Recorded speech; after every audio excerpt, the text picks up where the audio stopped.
Hello everyone, कैसे हैं आप सब? All good. आई होप सब कुछ बहुत बहुत बहुत अच्छा चल रहा होगा। अच्छा चलिए ये बताइए, कैसा लगा आप लोगों को पहला लेक्चर? आई रियली होप बहुत बहुत बहुत अच्छा लगा होगा, तभी तभी तभी आप अभी हमारे सेकंड लेक्चर पे हो ना। पहला लेक्चर मजा आया? अगर मजा आया ना, मैंने आप लोगों को पहले लेक्चर में ही बोला था, अगर आप लोगों को लेक्चर पसंद आया हो या ना भी पसंद आया हो तो आप कमेंट करोगे, मेरे को मैसेज करोगे कि अमित भाई आपका लेक्चर अच्छा लगा, ये चीज़ें गलत लगी, ये चीज़ समझ नहीं आई, ये चीज़ बहुत प्यारी लगी, जैसा भी लगा ना फटाफट से आपको मेरे टेलीग्राम पे मेरे को पिंग करना है। ओके गाइस, और ये भी पता है ना क्यों पिंग करना है? ताकि आपका और हमारा रिश्ता स्ट्रांग हो जाए। चलिए बहुत ज़्यादा अच्छे। मैं आप लोगों को अपनी क्लास की डिटेल्स बता देता हूँ कि हम कैसे वर्क करने वाले हैं। हम सबसे पहले 1 मिनट या 1.5 मिनट आपस में बात करेंगे कि यार कैसा चल रहा है। अब क्लास ऑन करते ही तुरंत तो पढ़ाई नहीं कर सकते ना, तो 1 मिनट अपन डिस्कस करेंगे कि कैसा चल रहा है, जिंदगी कैसी चल रही है, मजा आ रहा है, आराम है, कोई टेंशन है, कोई दिक्कत, कैसा चल रहा है। ये सब होने के बाद हमारा सबसे पहला काम होगा कि जो हमने लास्ट क्लास में पढ़ा था ना, हम वो रिवाइज करेंगे और उसके बाद हम आज की क्लास को स्टार्ट करेंगे। ओके गाइस, तो हमारा 1 मिनट ऑलमोस्ट अराउंड हो गया है। मैं आपसे फिर से पूछ लेता हूँ, कैसा चल रहा है सब कुछ? बढ़िया? कोई दिक्कत तो नहीं? अगर कोई दिक्कत हो तो आपको पता है कहाँ पे आपको पिंग करना है। चलिए बहुत अच्छे। अब हमारा सबसे पहला काम कि हम जो लास्ट क्लास में हमने पढ़ा था ना, इंट्रोडक्शन टू फाइनेंशियल मैनेजमेंट, आज हम उसे एक बार रिवाइज कर लेते हैं फटाफट से। ठीक है, तो चलिए आइए। Okay, introduction to financial management में हमने सबसे पहले पढ़ा कि फाइनेंशियल मैनेजमेंट क्या है। ये पढ़ाने से पहले ही मैंने आपको बता दिया, अंग्रेजों ने अंग्रेजी इतनी अच्छी बनाई ना कि हमेशा ऑलमोस्ट हर केसेस में हर एक वर्ड में उसका मतलब छुपा दिया। फाइनेंशियल मैनेजमेंट, क्या मैं इसको बोल सकता हूँ अपनी फाइनेंस को मैनेज करना? एग्जैक्टली, फाइनेंस को मैनेज करना ही फाइनेंशियल मैनेजमेंट कहा जाता है। इसमें दो चीजें फोकस होती हैं, कौन सा? इनफ्लो ऑफ फंड्स और आउटफ्लो ऑफ फंड्स, पैसे का आना और पैसे का जाना। और फटाफट से आप लोग बताओ, मैंने आपको बताया था ना 3 इंपॉर्टेंट डिसीजंस होते हैं इसमें, कौन कौन से? अब पैसे को आना, तो सबसे पहला कि यार मैं पैसे कहाँ से रेज करूं? इक्विटी वाले से ले लूं, प्रेफरेंस वाले से ले लूं, या फिर डिबेंचर से ले लूं। ठीक है। दूसरा, मैं कहाँ इन्वेस्ट करूं अपने पैसे? यार पैसे उठा तो लिए मैंने, अब पैसे इन्वेस्ट करूंगा तब तो ग्रो करेंगे ना। ये तो अपन कॉमनली सुनते हैं कि यार पैसे मिले तो उसे इन्वेस्ट कर दो, तो कहाँ इन्वेस्ट करूं? और थर्ड सबसे इंपॉर्टेंट हमारे पास होता है डिसीजन कि यार जो मेरे पास जितना प्रॉफिट बच गया, अब उसमें से कितना डिविडेंड दूं, कितना डिविडेंड बांटूं और कितना डिविडेंड अपने पास रख लूं, जिसे हम रिटेन्ड अर्निंग्स बोलते हैं। ओके गाइस, तो ये 3 इंपॉर्टेंट मोस्ट डिसीजन होते थे। थ्योरी में भी आ सकता है कि 3 इंपॉर्टेंट डिसीजन कौन कौन से हैं। तो सबसे पहला फाइनेंशियल मैनेजमेंट में कहाँ से पैसे रेज करना है, दूसरा कहाँ इन्वेस्ट करना है, तीसरा कितने डिविडेंड देने हैं। चलिए बहुत ज्यादा अच्छे। उसके बाद हमने फटाफट से पढ़ा था कि कहाँ कहाँ से हम पैसे रेज कर सकते हैं। मेन क्या होता है? Equity, preference, debentures. उसके बाद एंजल फाइनेंसिंग हो सकती है, वेंचर कैपिटलिस्ट हो सकते हैं, बैंक्स हो सकते हैं, ठीक है, और ओनर के खुद के फंड भी हो सकते हैं। बहुत अच्छे। यूटिलाइजेशन ऑफ द फंड्स, हम फंड्स का कहाँ यूज करते हैं, ये भी हमने पढ़ा था कि हम 2 जगह पे यूज करते हैं और बहुत प्यारे टर्म्स यूज किए थे। कौन से? कैपेक्स और एक ओपेक्स। कैपेक्स क्या होता है? जितने भी हम कैपिटल एक्सपेंडिचर करते हैं ना, जितने हम एसेट्स खरीदते हैं, उसे कहा जाता है कैपिटल एक्सपेंडिचर। ठीक है। और ओपेक्स, ऑपरेशनल एक्सपेंडिचर, जितने भी एक्सपेंडिचर हम वर्किंग कैपिटल के लिए करते हैं, मतलब रोजमर्रा के खर्चे, जो जिस चीज के लिए हम खर्च करते हैं ना, उसे कहा जाता है ऑपरेशनल एक्सपेंडिचर। समझ में आ गया कि पैसे कहाँ कहाँ पे खर्च हो सकते हैं? चलिए बहुत अच्छे। उसके बाद हमने पढ़ा फाइनेंशियल अकाउंटिंग और फाइनेंशियल मैनेजमेंट में डिफरेंस। फाइनेंशियल अकाउंटिंग का मेन काम सिर्फ एक ही है कि यार जितना भी डेटा है ना, फाइनेंशियल डेटा, उसे एक जगह पे इकट्ठा कर लो, समराइज कर लो। और फाइनेंशियल मैनेजमेंट का एक काम है, जो हमने डेटा इकट्ठा करके समराइज किया था ना, उसके बेसिस पे डिसीजन ले लो। बात खत्म। ठीक है। डिसीजन कौन कौन से? वही वाले जो हमने पढ़े थे ना कि यार मैं कहाँ इन्वेस्ट करूं, कहाँ से पैसा उठाऊं, कितने डिविडेंड दूं, ये वाले सारे डिसीजंस ले लेंगे। ठीक है। चलिए चलिए चलिए चलिए, एक और बहुत इंपॉर्टेंट लाइन थी। फाइनेंशियल मैनेजमेंट का मेन काम सिर्फ एक है, कौन कौन सा? कि डिसीजन लेना है, लेकिन इसमें मेन फोकस होता है हमारा एक्चुअल रिसिट्स और payments of the funds. Financial management actual पैसे के बारे में देखता है, कितना पैसा आया, कितना पैसा गया। लेकिन अकाउंटिंग जब करते हैं ना, तो अकाउंटिंग में अक्रूवल कंसेप्ट चलता है। जो पैसा नहीं भी आया है लेकिन आने वाला है, मतलब मेरी इनकम अक्रू हो गई है, तो वो भी अपन रिकॉर्ड करके चलते हैं। ठीक है। बहुत अच्छे। इसके बाद हमने 2 चीजें बहुत प्यारी सी पढ़ी थी, बैलेंस शीट और प्रॉफिट एंड लॉस अकाउंट, जो अभी हम अपने आगे आने वाले चैप्टर में भी पढ़ने वाले हैं। तो फटाफट से अपन वहीं से स्टार्ट करेंगे। ठीक है गाइस, चलिए, तो हमने हमारा 5 मिनट की रिकॉर्डिंग हो गई और हमने बहुत प्यारे तरीके से रिवाइज भी कर लिया और आपस में डिस्कस भी कर लिया है, ठीक है। तो अब हम स्टार्ट करने जा रहे हैं हमारा फाइनेंशियल मैनेजमेंट का सबसे पहला, सबसे प्यारा, सबसे आसान और सबसे ज्यादा इंपॉर्टेंट चैप्टर, जिसका नाम है रेशियो एनालिसिस। अमित भाई, रेशियो एनालिसिस ये तो हमारे लिस्ट में थोड़ा नीचे दिया हुआ है आईसीआई मटेरियल में, हाँ, बट हम रेशियो एनालिसिस पता है सबसे पहले क्यों स्टार्ट करने जा रहे हैं? क्योंकि हर हर हर हर एक चैप्टर में एक ना एक रेशियो कहीं से उठ के आ ही जाएगा, और हर एक चैप्टर में एक एक एक एक एक, एक रेशियो समझाने से अच्छा है मैं आपको शुरू में ही रेशियो समझा दूं, ठीक है। रेशियो समझ लेंगे अपन तो उसके बाद हर एक चैप्टर का कुछ इंपॉर्टेंट कंसेप्ट क्लियर होते चलेंगे, ठीक है गाइस। तो चलिए अपन स्टार्ट करते हैं रेशियो एनालिसिस। और आप सबको पता है, आप सबको पता है, स्टार्ट करने से पहले एक बार क्या बोलेंगे? जय हो आईसीआई की, जय हो आईसीआई की, क्योंकि आईसीआई हमारा भगवान है। बहुत अच्छे। अब हम रेशियो एनालिसिस स्टार्ट करने जा रहे हैं, तो पूरा फोकस अपना यहां होना चाहिए। मैं भी एक बार ही पानी पी लेता हूं, उसके बाद अपन फुल फोकस से स्टार्ट करेंगे।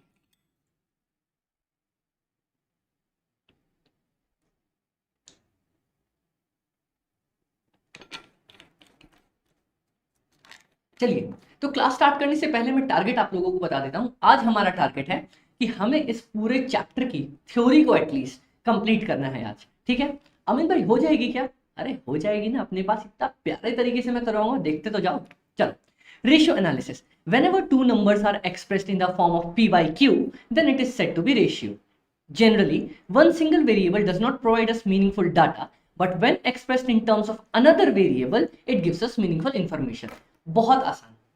रेशियो एनालिसिस पता है क्या बोलता है? रेशियो बोलता है कि कभी भी किसी भी नंबर को p बाय q के फॉर्म में, मतलब 1 डिवाइडेड बाय अदर, बीच में अगर डिवाइड का ये सिंबल आपको दिख रहा है, ये ब्लैक पेन दिख रहा है, ये दिख रहा है आपको? नहीं, ये तो नहीं दिखेगा, ब्लैक दिखेगा। ये डिवाइड का सिंबल दिख रहा है। जब भी किसी नंबर को हम a बाय b के फॉर्म में या p बाय q के फॉर्म में एक्सप्रेस करते हैं, उसे रेशियो कहा जाता है। उसके बाद इसने बोला बहुत प्यारे तरीके से कि यार एक चीज बताओ, अगर मैं आपको ये बोलूं कि एक कंपनी है जिसने 1 लाख रुपए कमाए हैं, तो आप क्या बोलोगे? कंपनी ने अच्छा परफॉर्म किया या बुरा परफॉर्म किया? कुछ लोग बोलेंगे अच्छा किया, कुछ लोग बोलेंगे बुरा किया। अब सुनना, कंपनी ने 1 करोड़ रुपए लगाए थे और तब 1 लाख रुपए कमाए, है अमित भाई? हाँ, कंपनी ने 1 करोड़ रुपए लगाए थे, 1 लाख रुपए कमाए, चलो अच्छी बात है। अब मैं बोलता हूं दूसरी कंपनी ने भी 1 लाख रुपए कमाए, लेकिन उसने सिर्फ 10 लाख रुपए कम लगाए थे। अब बताओ कौन सी कंपनी अच्छी है? सब फटाफट से बोलेंगे कि अमित भाई दूसरी कंपनी अच्छी, क्योंकि उसने सिर्फ कम पैसे लगाए, 10 लाख रुपए, कमा लिए 1 लाख रुपए, और पहली वाली कंपनी ने लगाए थे 1 करोड़ रुपए, कमाए 1 लाख रुपए। आपने कैसे बता दिया कि दूसरी वाली कंपनी अच्छी है? आपने नंबर्स को रेशियो के फॉर्म में एक्सप्रेस किया। आपने बोला कि पहली कंपनी ने 1 लाख रुपए कमाए लेकिन 1 करोड़ रुपए लगाए थे, ठीक है, और दूसरी कंपनी ने 1 लाख रुपए कमाए लेकिन 10 लाख रुपए ही लगाए थे। तो इसने 0 पॉइंट इंटू, अगर इसको परसेंट में लिखने चलूं मैं, 100 से मल्टीप्लाई करके, 100 इंटू 1 इज इक्वल टू 1%, और इसको अगर 100 से मल्टीप्लाई करो तो 10%। मतलब पहली वाली कंपनी ने सिर्फ 1% रिटर्न कमाया है अपने लगाए हुए पैसे पे, और दूसरी वाली कंपनी ने 10% कमा लिया। तो ये जब भी हम किसी नंबर्स को रेशियो के फॉर्म में एक्सप्रेस करते हैं ना, तभी पता लगा सकते हैं कि कौन सी कंपनी अच्छा परफॉर्म कर रही है, कौन सी कंपनी अच्छा परफॉर्म नहीं कर रही है। समझ में आया? इसीलिए रेशियो की सबसे ज्यादा जरूरत होती है। वरना अगर मैं आपको बोल दूं कि एक कंपनी ने 1 लाख रुपए कमाए, दूसरे ने भी 1 लाख रुपए कमाए, आप तो कंफ्यूज हो जाओगे कि ये अच्छी है, ये अच्छी है कि नहीं। इसीलिए रेशियो का सबसे इंपॉर्टेंट काम ही ये होता है कि जब हम एक नंबर को दूसरे नंबर से कंपेयर करके बताते हैं ना, तब हमें एक्चुअल डिसीजन लेने में मदद मिलती है, क्योंकि एक्चुअल इंफॉर्मेशन पता चलती है कि अच्छा इसने इतना मेहनत करके इतना कमाया। समझ में आया? अब एक बात बताओ, फिर से एग्जांपल लेता हूं मैं फटाफट से, लास्ट एग्जांपल है। अगर मैं आपको बोलूं कि मैंने 2 बॉक्स बनाए दिन में, ठीक है, मैंने दिन में 2 बॉक्स बनाए, ठीक है, अच्छा दिन छोड़ो, मैं बोलूंगा अगर मैंने 2 बॉक्स बनाए हैं, ठीक है, और सामने वाले ने भी 2 बॉक्स बनाए हैं, लेकिन मैंने क्या किया ना, मैंने सिर्फ 1 घंटे के अंदर 2 बॉक्स बना दिए, उसने 2 घंटे लगा दिए 2 बॉक्स बनाने में। कौन अच्छा, मैं या वो? मैं एग्जैक्टली कैसे पता चला? आपने कितने बॉक्स बनाए और कितना टाइम लिया, दोनों को कंपेयर किया दोनों केस में, तब जाके पता चला ना। एग्जैक्टली रेशियो का यही काम होता है कि जब भी हम दो नंबर्स को कंपेयर करते हैं तब हमें एक्चुअल इंफॉर्मेशन पता चलती है जिससे हम असली डिसीजन ले सके। तो ये होता है रेशियो का सबसे इंपॉर्टेंट काम, इसीलिए हम रेशियोज निकालते हैं, वरना नंबर तो ऐसे भी पड़े रहेंगे तो हमें क्या दिक्कत है, क्या मतलब है इतनी माथापच्ची करने की। समझ में आया? चलिए, अब हमारे पास है डिफरेंट टाइप्स ऑफ रेशियोज के, कितने तरह के हमारे पास रेशियोज हो सकते हैं, ये पूछेगा नहीं, पढ़ लेते हैं अपन। टाइप्स ऑफ रेशियो कौन कौन सा? एक सबसे पहले short term solvency, short term मतलब छोटे टाइम के लिए, मतलब जनरली एक साल के लिए। लिक्विडिटी रेशियो, ये अपने को एक साल में बताते हैं कि यार लिक्विडिटी का मतलब कि मेरे पास एक साल में अगर कोई पैसा लेने आ जाए या किसी को पैसा देना हो तो मेरे पास उसको देने के लिए पैसे हैं या नहीं है, short term liquidity ratio. Long term ratios हमारे पास है लिवरेज, ठीक है, लिवरेज हम आगे जाके पढ़ेंगे, समझ में आ जाएगा। एक्टिविटी रेशियोज, एक्टिविटी रेशियोज हमारे पास, देखो मैं काम करता हूं, इसको नंबरिंग दे ही देता हूं, कितने टाइप ऑफ रेशियोज है वो पता चल जाएंगे हमें। सबसे पहला लिक्विडिटी रेशियो, दूसरा लिवरेज वाले रेशियो जिसमें कैपिटल स्ट्रक्चर रेशियोज आ जाएंगे, कवरेज रेशियोज आ जाएंगे।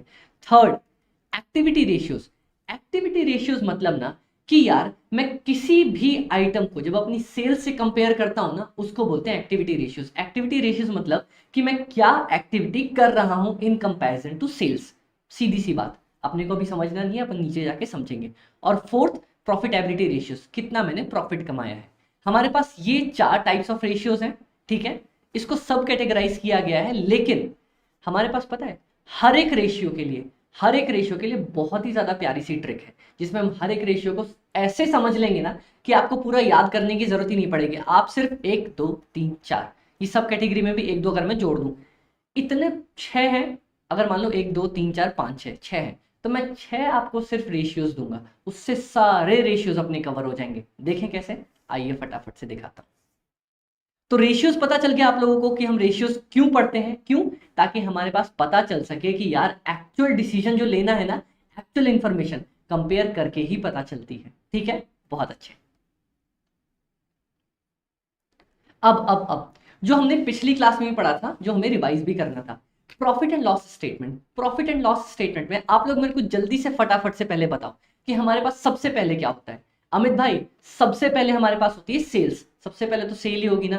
सेल में सबसे पहले माइनस करेंगे कॉस्ट ऑफ गुड्स सोल्ड, मतलब जो मैंने गुड्स बनाए हैं ना उसकी कॉस्ट क्या होती है। याद है ये हमने कॉस्ट शीट वाले चैप्टर में कॉस्ट में निकालना सीखा था, कॉस्ट एंड मैनेजमेंट अकाउंटिंग में कॉस्ट शीट चैप्टर में था ना, सबसे पहले वही पढ़ा है मैंने, ठीक है। हाँ, cost of good sold minus कर देंगे, कर दिया। उसके बाद जितने भी हमारे पास ऑपरेटिंग एक्सपेंसेस है, ऑपरेटिंग एक्सपेंसेस बोले तो हमारे पास कोई एडमिन एक्सपेंस हो गया, सेलिंग एक्सपेंस हो गया, डिस्ट्रीब्यूशन एक्सपेंसेस हो गया, वो सारे माइनस कर देंगे। वो सारे माइनस करते ही हमारे पास आ जाएगा मेरा बहुत प्यारे तरीके से नेट प्रॉफिट। विजिबल है? थोड़ा सा बड़ा लिखता हूं, ये माइनस करते ही हमारे पास आ जाएगा हमारा नेट प्रॉफिट, जिसको हम earning before interest and tax भी बोलते हैं। Interest and tax earning before क्यों? क्योंकि हमने अभी तक इंटरेस्ट माइनस नहीं किया है, टैक्स माइनस नहीं किया है। विजिबल है? हाँ। अब मैंने आपको बताया था हमारे पास 4 तरह के बंदे होते हैं जिनसे हम जनरली पैसा उठाते हैं और जिनको पैसा देना होता है। बंदों का नाम बताओ फटाफट से। सबसे पहला हम पैसे देते हैं डिवेंचर वालों को या फिर लोन वालों को। इनको क्या देते हैं ये भी बता दो मेरे को फटाफट से। इनको हम देते हैं इंटरेस्ट। हाँ अमित भाई, इनको इंटरेस्ट की पेमेंट करते हैं। उसके बाद हम किसको क्या पे करते हैं? उसके बाद हमारे पास आती है गवर्नमेंट, जिसको हम पे करते हैं टैक्सेस। हाँ अमित भाई, ये भी आपने बताया था, फर्स्ट नंबर पे इनको पे करेंगे, सेकंड नंबर पे इनको पे करेंगे। उसके बाद क्या पे करेंगे अपन? उसके बाद हम प्रेफरेंस वालों को पेमेंट करेंगे। तो आ जाओ फटाफट से, प्रेफरेंस शेयर होल्डर। और उसके बाद लास्ट में बचा कुछ अपन पे करते हैं इक्विटी वालों को, ठीक है। प्रेफरेंस वालों को क्या पे करेंगे अपन? प्रेफरेंस डिविडेंड, ये अपने सब इंट्रो वाले लेक्चर में पढ़ लिया था। और इनको पे करेंगे इक्विटी डिविडेंड। और जितना पैसा हमारे पास बच जाएगा, ये लास्ट पॉइंट था, जितना पैसा हमारे पास बच जाएगा, जरूरी नहीं कि जितना प्रॉफिट बच गया हम सारा का सारा इक्विटी डिविडेंड बांट दे, कुछ छोड़ भी देते हैं। जो छोड़ देते हैं उसको लास्ट में बोलते हैं अपन रिटेन्ड अर्निंग्स। समझ में आया? यहां तक हमने पढ़ा था। हाँ, अब आ जाओ फटाफट से मेरे को बता दो जल्दी जल्दी, किससे क्या माइनस करेंगे? Earning before interest and tax में से सबसे पहले इंटरेस्ट की पेमेंट कर दो। हाँ अमित भाई, इंटरेस्ट की पेमेंट कर देंगे। ये करते ही हमारे पास क्या आ जाएगा? अर्निंग बिफोर टैक्स, या फिर प्रॉफिट बिफोर टैक्स भी बोलते हैं अपन। इसमें से टैक्स की पेमेंट कर देंगे, माइनस टैक्स की पेमेंट, क्या आ जाएगा? अर्निंग आफ्टर टैक्स या फिर प्रॉफिट आफ्टर टैक्स। ठीक है, इसमें से क्या माइनस करेंगे? अमित भाई थर्ड पेमेंट अपन करते हैं प्रेफरेंस डिविडेंड की। चलो प्रेफरेंस डिविडेंड की भी पेमेंट कर दी, तो क्या बच जाएगा? Earnings available to equity share holder. बात खत्म, बात खत्म। इसके बाद अगर हमें मान लो जितना भी हमने इक्विटी डिविडेंड दिया, दिया या नहीं दिया, जो भी दिया, इक्विटी डिविडेंड पेमेंट किया, लास्ट में हमारे पास बच जाएगा रिटेन्ड अर्निंग्स। क्या यही था हमारे पास? Interest expense, tax expense, dividend to preference share holders, dividend to equity share holders, last में रिटेन्ड अर्निंग्स। ये हमारे पास प्रॉफिट एंड लॉस का फॉर्मेट है। यही फॉर्मेट पूरे एफएम में हर एक चैप्टर में चलता जाएगा, इसीलिए इसको कंठस्थ एकदम दिमाग में बिठा लेना। खून की नसों में यही फॉर्मेट दौड़ना चाहिए। ठीक है, समझ में आया? एक बार पढ़ो, दो बार पढ़ो, अपने आप याद हो जाएगा। ठीक है गाइस, चलिए। तो ये फॉर्मेट हमने याद कर लिया प्रॉफिट एंड लॉस का, बहुत अच्छे। अब पता है इसके बाद क्या करेंगे? इसके बाद हम सबसे पहला अपना फॉर्मूला स्टार्ट करने जा रहे हैं जिसका नाम है प्रॉफिटेबिलिटी रेशियोज। तो मैं पहले प्रॉफिटेबिलिटी रेशियोज के बारे में बता देता हूँ। प्रॉफिटेबिलिटी रेशियोज मतलब, एक चीज बताओ, अगर मैं बोलूं कि यार मैंने 100 रुपए का प्रॉफिट कमाया, तो क्या आपको समझ में आएगा कि मैंने क्या अच्छा परफॉर्म किया? नहीं। मान लो मैंने भी 100 का प्रॉफिट कमाया, सामने वाली कंपनी ने भी 100 का प्रॉफिट कमाया, ठीक है, लेकिन मैंने पता है क्या किया था? मैंने 200 रुपए ही लगाए थे। 200 रुपए लगा के 100 रुपए का प्रॉफिट कमाया। सामने वाले ने 500 रुपए लगा के 100 रुपए का प्रॉफिट कमाया। किसने अच्छा कमाया? जल्दी बताओ। आप सबका तेज दिमाग दौड़ा, आपने बोला अमित भाई आपने अच्छा कमाया क्योंकि आपने 200 रुपए लगाए, 100 रुपए का प्रॉफिट कमा लिया। ये जो प्रॉफिट वाले रेशियोज होते हैं ना, इनको बोला जाता है प्रॉफिटेबिलिटी रेशियोज। ठीक है, बहुत अच्छे। इनको निकालने का ना, ये देखो हमारे पास हर एक के लिए बेसिक ट्रिक है। इनको निकालने की सबसे बेसिक ट्रिक क्या? जो भी प्रॉफिट रेशियो बोला है ना हमारे पास, या तो बोलेगा ग्रॉस प्रॉफिट रेशियो, या तो बोलेगा नेट प्रॉफिट रेशियो, या फिर ऑपरेटिंग प्रॉफिट रेशियो। जो भी प्रॉफिट बोलेगा, जैसा भी फॉर्मूला होगा, वो प्रॉफिट ऊपर लिखना, नीचे लिखना सेल्स इंटू 100%, बात खत्म। बस है अमित भाई, इतना आसान? मैं दिखाऊं, देखो। एक चीज इसकी हमेशा याद रख लेना कि ये प्रॉफिटेबिलिटी रेशियोज हमेशा हमेशा हमेशा परसेंटेज के टर्म्स में ही हमारे पास निकल के आते हैं, क्योंकि इंटू 100% किया था ना हमने, इंटू 100% किया था। ठीक है, अब मैं बताना सिखाऊं, देखो ग्रॉस प्रॉफिट रेशियो, याद है हमने ग्रॉस प्रॉफिट निकाला था? ये देखो फटाफट से देखो, ये माइनस करते ग्रॉस प्रॉफिट रेशियो आया था ना। हाँ, अब ग्रॉस प्रॉफिट रेशियो क्या होगा? अमित भाई आपने बोला कोई भी इनकम या एक्सपेंस ऊपर लिख दो जो क्वेश्चन में मांगा गया है, नीचे सेल्स इंटू 100%। क्वेश्चन में क्या मांगा? क्वेश्चन में मांगा ग्रॉस प्रॉफिट रेशियो, ऊपर लिख देंगे ग्रॉस प्रॉफिट, नीचे लिख देंगे सेल्स इंटू 100, बस बात खत्म। नेट प्रॉफिट रेशियो, ऊपर लिख देंगे नेट प्रॉफिट, नीचे लिख देंगे सेल्स इंटू 100, बात खत्म। ठीक है, समझ में आ गया? ग्रॉस प्रॉफिट का मतलब, ग्रॉस प्रॉफिट अपन ने निकालना सीखा। नेट प्रॉफिट मतलब अर्निंग आफ्टर टैक्स। ये देखो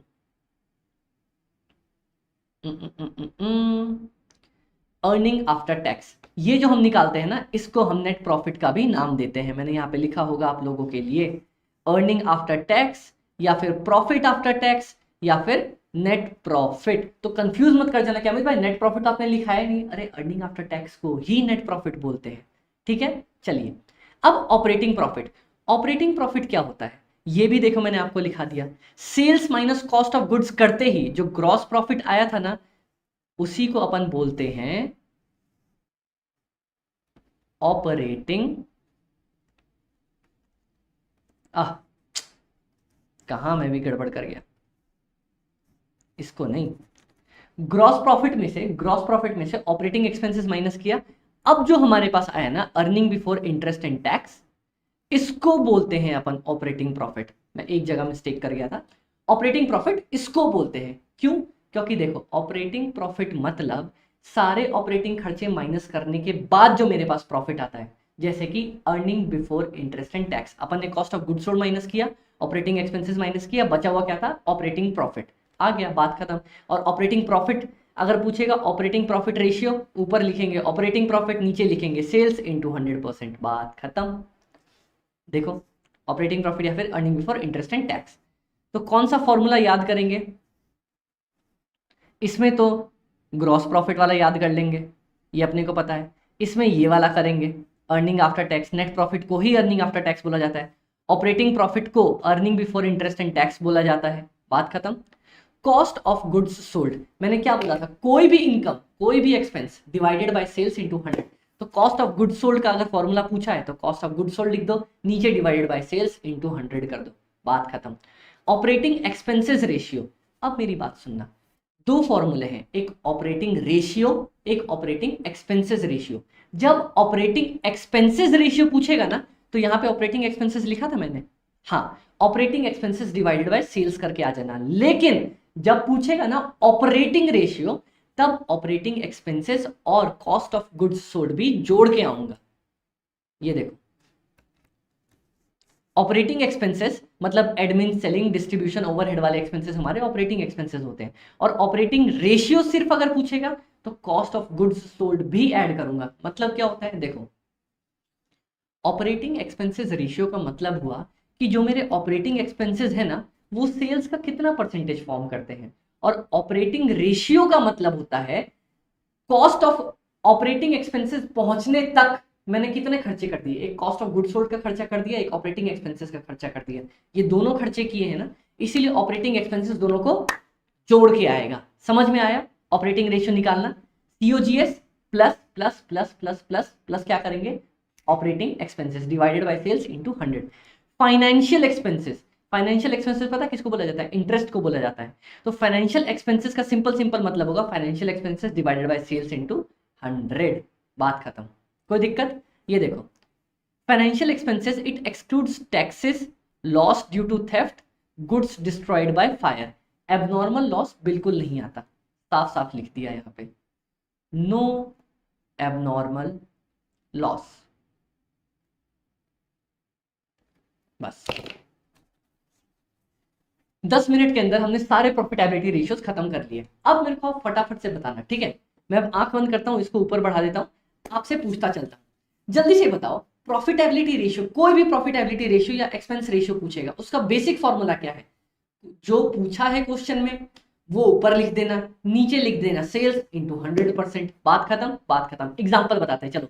ग्रॉस प्रॉफिट रेशियो बताओ, gross profit divided by sales into 100। Gross profit का दूसरा नाम क्या है? ग्रॉस प्रॉफिट ही नाम है, ठीक है? नेट प्रॉफिट बताओ, net profit ratio, net profit divided by sales into 100। Net profit का दूसरा नाम बताओ, earning, earning after tax. Done, बहुत अच्छे। अब बताओ मेरे को operating expenses ratio, operating expenses divided by sales into 100। बहुत अच्छे। अब बताओ ऑपरेटिंग रेशियो, दोनों को जोड़ना है, COGS plus operating expenses divided by sales into 100। Done क्या? बहुत ही प्यारे तरीके से आपने सॉल्व किया। प्रॉफिटेबिलिटी रेशियोज का बेसिक समझ में आ गया? हाँ। तो अपने को ये सब इतने सारे फॉर्मूले याद करने हैं या ऊपर वाला याद करना है? सिर्फ एक ये याद करना है ना? अमित भाई ने देखो आपको कितने याद करवाए अभी तक। अमित भाई आपने सिर्फ एक फॉर्मूला याद करवाया। डन। अब मेरी बात सुनो मेरे भाई, मेरी बात सुनो ध्यान से। बैलेंस शीट, क्या मैंने आपको बैलेंस शीट बताई थी कि अपने को जैसे अभी सार्थक सर पढ़ाते इतने प्यारे तरीके से अकाउंट्स में ये उतना लंबा बनाना है क्या? नहीं, सार्थक सर हमसे बड़े हैं, सार्थक सर जैसा सिखा रहे हैं आपको वहीं पे अप्लाई करके आना है। हमें क्या करना है? हमें तो भाई, मैं तो छोटा सा आदमी हूँ, तो मैं आपको छोटी सी बैलेंस शीट बनाना सिखाऊंगा, कैसे टी फॉर्म में बनाना सिखाऊंगा। चलो फटाफट से, ठीक है, स्टार्ट करते हैं। इस साइड अपना एसेट, इस साइड अपनी लाइबिलिटी। मैंने आपको एसेट और लायबिलिटी दोनों की डेफिनेशन दी थी। एसेट का मतलब क्या होता है? या तो मैंने कहीं पैसे इन्वेस्ट किए हैं, या तो मेरे को कहीं से पैसे आने वाले हैं, ठीक है? मैंने दो ही चीज बोली थी, या तो मैंने पैसे कहीं इन्वेस्ट किए हैं या पैसे कहीं आने वाले हैं। कहाँ कहाँ इन्वेस्ट कर रखा है? देखो, फिक्स्ड एसेट्स में, प्लांट मशीन फर्नीचर के अंदर। करेंट एसेट्स में इन्वेंट्री, इन्वेंट्री बेचूंगा तो पैसे आएंगे ना। डेटर, डेटर मेरा पैसे लेके बैठा है, वो मेरे को पैसे देगा ना। कैश और बैंक तो आता ही है। एक्यूमुलेटेड लॉसेस और प्रिलिमिनरी एक्सपेंसेस, ये दोनों पॉइंट हमेशा याद रखना, ये पूछता ही पूछता है। अब तो वैसे एग्जिस्ट नहीं करते, लेकिन फिर भी इंस्टीट्यूट डाल देता है। तो पता है क्या? मान लो मैंने कोई भी लॉस एक्यूमुलेट करके रखा है, या प्रिलिमिनरी एक्सपेंसेस मतलब सारे एक्सपेंसेस मैंने एक बार में दे दिए, लेकिन अब मैं उसको टुकड़ों टुकड़ों में बैलेंस शीट में डालने वाला हूं, तो ये दोनों भी अपने पास यहीं पे आने वाले हैं। कोई दिक्कत यहां तक नहीं। अब एडवांस पेमेंट, मैंने एडवांस पेमेंट एसेट पे नहीं आनी चाहिए। मेरी बात देखते हैं, एडवांस पेमेंट, अगर मैंने सामने वाले पार्टी को एडवांस पेमेंट ऑफ एक्सपेंस लिख देते हैं, अगर अगर अगर अगर मैंने सामने वाले पार्टी को पहले ही खर्चे के सारे पैसे दे के रख दिए हैं, तो क्या मैंने उसको एक्स्ट्रा पैसे दे दिए हैं? हाँ दे दिए हैं, वो भी मेरा एसेट साइड में आएगा। और फाइनली अक्रूड इनकम, यार मेरी इनकम तो हो गई है लेकिन अभी तक मिली नहीं है, तो वो भी एसेट साइड में आएगी। तो जल्दी से बता दो एसेट साइड में क्या क्या आएंगे? या तो मैंने कहीं पैसे इन्वेस्ट कर रखे हैं, या फिर मेरे को कहीं से इनकम आने वाली है। समझ में आ गया? समझ में आ गया, बहुत अच्छा। दो एक्स्ट्रा पॉइंट है एसेट में, कौन कौन से? एक्यूमुलेटेड लॉसेस, प्रिलिमिनरी एक्सपेंसेस, बस। लाइबिलिटी में या तो मैंने किसी से पैसे लिए हैं या किसी को पैसे देने का बोझ है मेरे सर पे। ये दो पॉइंट पढ़ा था? हाँ पढ़ा था। किस किस से पैसे लेता हूं मैं? इक्विटी से लूंगा, प्रेफरेंस से लूंगा, डिवेंचर वालों से लूंगा, बस। लोन भी मैंने बैंक से लोन उठा रखा है। अब क्रेडिटर को पैसा देने का बोझ है मेरे सर पे, हाँ। आउटस्टैंडिंग एक्सपेंसेस, मैंने किसी से कुछ सामान लिया, उसको अभी तक पेमेंट नहीं किया है, उसको पेमेंट करने का बोझ है मेरे सर पे, वो भी लाइबिलिटी। एडवांस इनकम, मैंने काम किया नहीं, इनकम पहले ही उठा ली, तो काम करने का बोझ है मेरे सर पे, है, ये भी मेरा लाइबिलिटी आ जाएगा। तो लाइबिलिटी की भी डेफिनेशन समझ गए, एसेट साइड की भी डेफिनेशन समझ गए। समझ गए? कोई दिक्कत? अगर कोई दिक्कत आई हो तो स्लो करना, मैंने बहुत प्यारे तरीके से आपको शॉर्ट फॉर्म दे दिया है। ठीक है गाइस, चलिए अब कुछ ना यहां से फॉर्मूलेज बन जाते हैं, तो आप मेरे को बताना, क्या मैं टोटल एसेट साइड को यहां पे एक छोटा सा आपको बना के दिखाता हूं।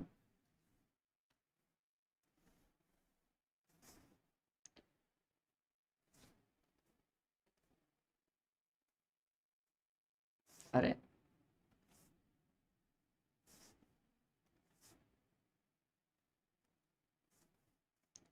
ओह, गड़बड़ी गड़बड़ हो रही है आज तो।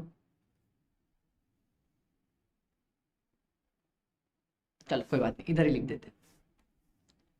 ये देखो, ये मेरा टोटल एसेट साइड है और यहां पे है मेरा कैपिटल प्लस लाइबिलिटी। तो अब आप लोग ना मेरे को फटाफट से बताते चलना, क्या मैं ये लिख सकता हूं capital plus liability is equal to मेरे सारे एसेट्स? क्या ये मैं लिख सकता हूं? ऑब्वियसली अमित भाई लिख सकते हो ना, क्योंकि दोनों का टोटल तो सेम आता है। ये तो अपने को पता है ना, दोनों का टोटल सेम आता है, बैलेंस शीट बनाते आ रहे हो यार, इतना तो मत कंफ्यूज करना। Total assets is equal to capital plus liability. अब सुनो, शेयर होल्डर्स की इक्विटी, शेयर होल्डर्स की इक्विटी क्या क्या होती है? Equity share capital, reserve and surplus, minus जब भी एक्यूमुलेटेड लॉसेज या प्रिलिमिनरी एक्सपेंसेस दिखे ना, जब भी, तो इसको हमेशा हमेशा हमेशा इक्विटी में से माइनस कर देना, तब निकलेगी मेरी एग्जैक्ट शेयर होल्डर्स इक्विटी। अगर ये दिया हो, बहुत कम क्वेश्चंस में दिया होगा, पर दिया होगा तो माइनस कर देना। क्या करेंगे जल्दी से बताओ। शेयर होल्डर की इक्विटी किस किस को बोलते हैं? Equity share capital plus reserve and surplus minus अगर कहीं गलती से प्रिलिमिनरी एक्सपेंसेस या एक्यूमुलेटेड लॉसेस दिए होंगे। डन, बहुत अच्छे। नेटवर्थ, नेटवर्थ पता है क्या होती है? नेटवर्थ मतलब कंपनी की क्या वैल्यू चल रही है अभी, उसको बोला जाता है नेटवर्थ। तो देखो, fixed assets, current assets minus total liabilities. अब एक चीज बताओ, नेटवर्थ मतलब कि कंपनी की अभी टोटल क्या वैल्यू चल रही है, क्या मैं ये बोल सकता हूं? अब मेरी बात सुनो, यहां पे देखना, नेटवर्थ निकालने के दो तरीके।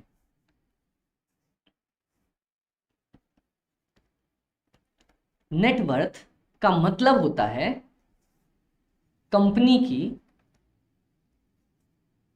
क्या वैल्यू है अभी। ठीक है, मैं हमेशा कंफ्यूज करता था इसमें, इसीलिए मैंने इसको आराम से अपने लिए भी लिखा और आपके लिए भी लिखा। कंपनी की क्या अभी वैल्यू है मार्केट में, ठीक है, मार्केट में क्या वैल्यू चल रही है। तो मार्केट वैल्यू कंपनी की, मेरी बात सुनना, मार्केट वैल्यू कंपनी की, क्या मैं बोल सकता हूं जितने कंपनी के शेयर्स हैं उतनी ही उसकी वैल्यू चल रही होगी? ठीक है, अब एक चीज सुनो, इक्विटी शेयर्स की मार्केट वैल्यू, ठीक है। अब इस पूरे फॉर्मूले में से ये जो हमारे पास यहां चल रहा है, इक्विटी और प्रेफरेंस को साथ ही जोड़ के चलते हैं हम। अब मेरी बात सुनो, क्या मैं टोटल एसेट्स में से fixed assets plus current assets सारी लाइबिलिटीज यहां तक की माइनस कर दूंगा, तो क्या मेरे पास ये चीज नहीं निकल के आ जाएगी सीधे सीधे डायरेक्ट? ये देखो, ये मान लो मेरा एक्स है, ये मान लो मेरा इतना दूर का y है एरिया है, और ये पूरा का पूरा z है, ठीक है। तो अगर मेरे को x निकालना है, अभी हम मैंने पढ़ा x plus y is equal to z, तो अगर मेरे को x ही चाहिए तो z माइनस वाई नहीं कर दूंगा, तब भी तो आ जाएगा, सीधी सी तो बात है।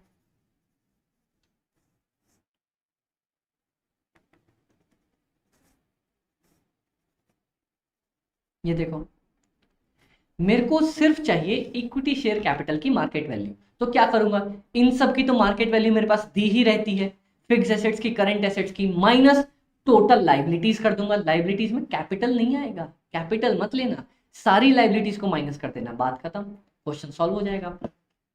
इससे हमारे पास नेटवर्थ निकल जाएगी। ये देखो, fixed assets current plus current assets, मतलब टोटल एसेट्स ले लिया माइनस टोटल लाइबिलिटीज, कैपिटल को छोड़ के। या फिर मैंने क्या बोला था, इक्विटी शेयर की मार्केट वैल्यू, तो इक्विटी शेयर कैपिटल ले लो, रिजर्व एंड सरप्लस ले लो, प्रेफरेंस भी ले लो, और अगर कोई प्रिलिमिनरी एक्सपेंसेस है तो हमेशा जब भी प्रिलिमिनरी एक्सपेंसेस दिखे ना, मैं यहां पे लिख देता हूं,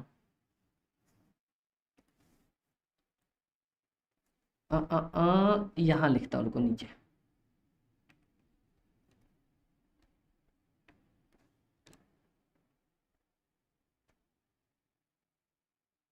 चलो चलो चलो, आ गया, इंपॉर्टेंट है, आप लोग भी लिख लेना नोट्स में।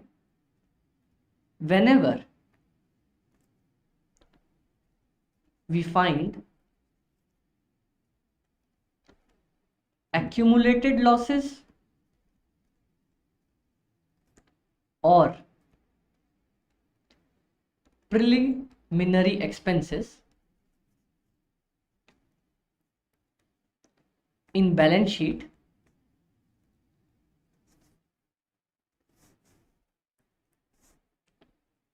always विजिबल है ना आप लोगों को, always deducted from equity share capital.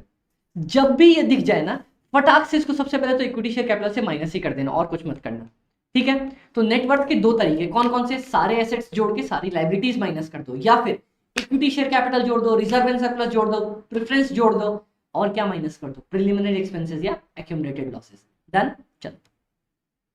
Capital employed, अरे कैपिटल इंप्लॉयड तो बहुत ज्यादा आसान है, क्या क्या कैपिटल लगाते हैं, तीन ही तो कैपिटल लगती है, इक्विटी शेयर कैपिटल, प्रेफरेंस और डिवेंचर्स, बात खत्म। ये देखो, equity share capital, reserve and surplus तो हमेशा चिपका ही रहता है साथ में, प्रेफरेंस और डिवेंचर, एक सेकंड, डिवेंचर ऐड होगा,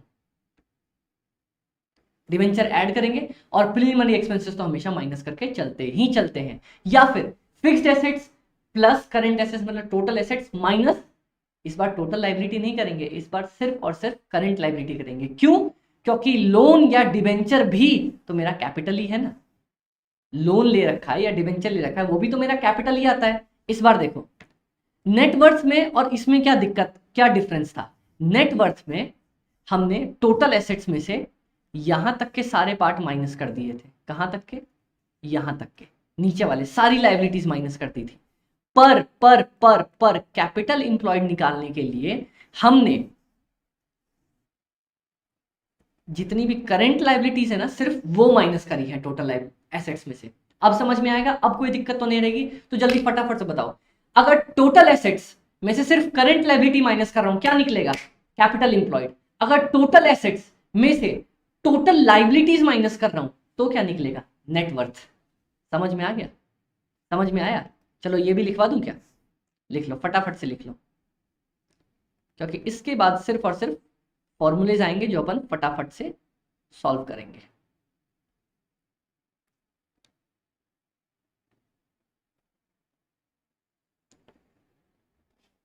आओ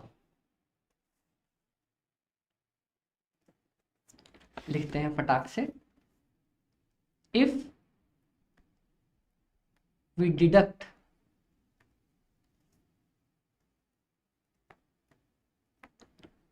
total liabilities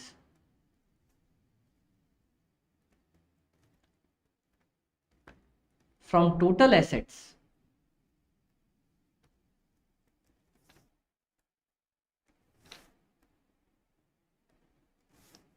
we get, जल्दी से बताओ क्या निकलता है अपना, नेटवर्थ।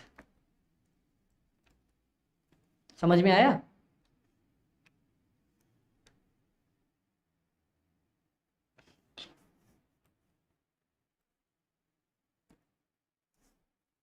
और इसी को कॉपी करके मैं फटाफट से नीचे चिपका दूं।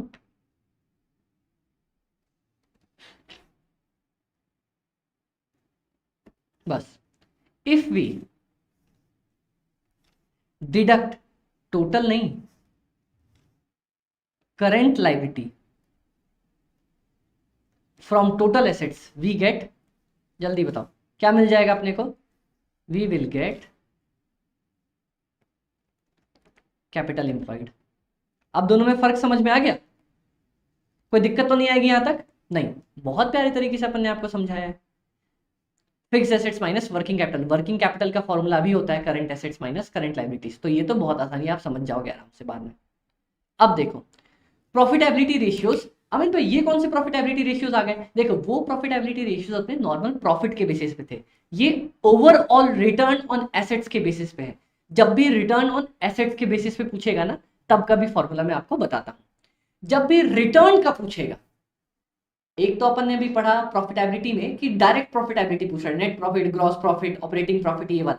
अब जब भी रिटर्न का आ जाएगा ना, रिटर्न, तो एक ही फॉर्मूला लगा के आएंगे। कौन सा?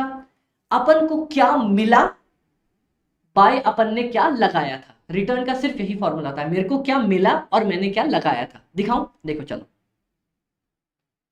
रिटर्न ऑन इक्विटी, इक्विटी वालों को क्या मिलता है? जल्दी से आप मेरे को पूरी शीट में आओ तो आप बताओ।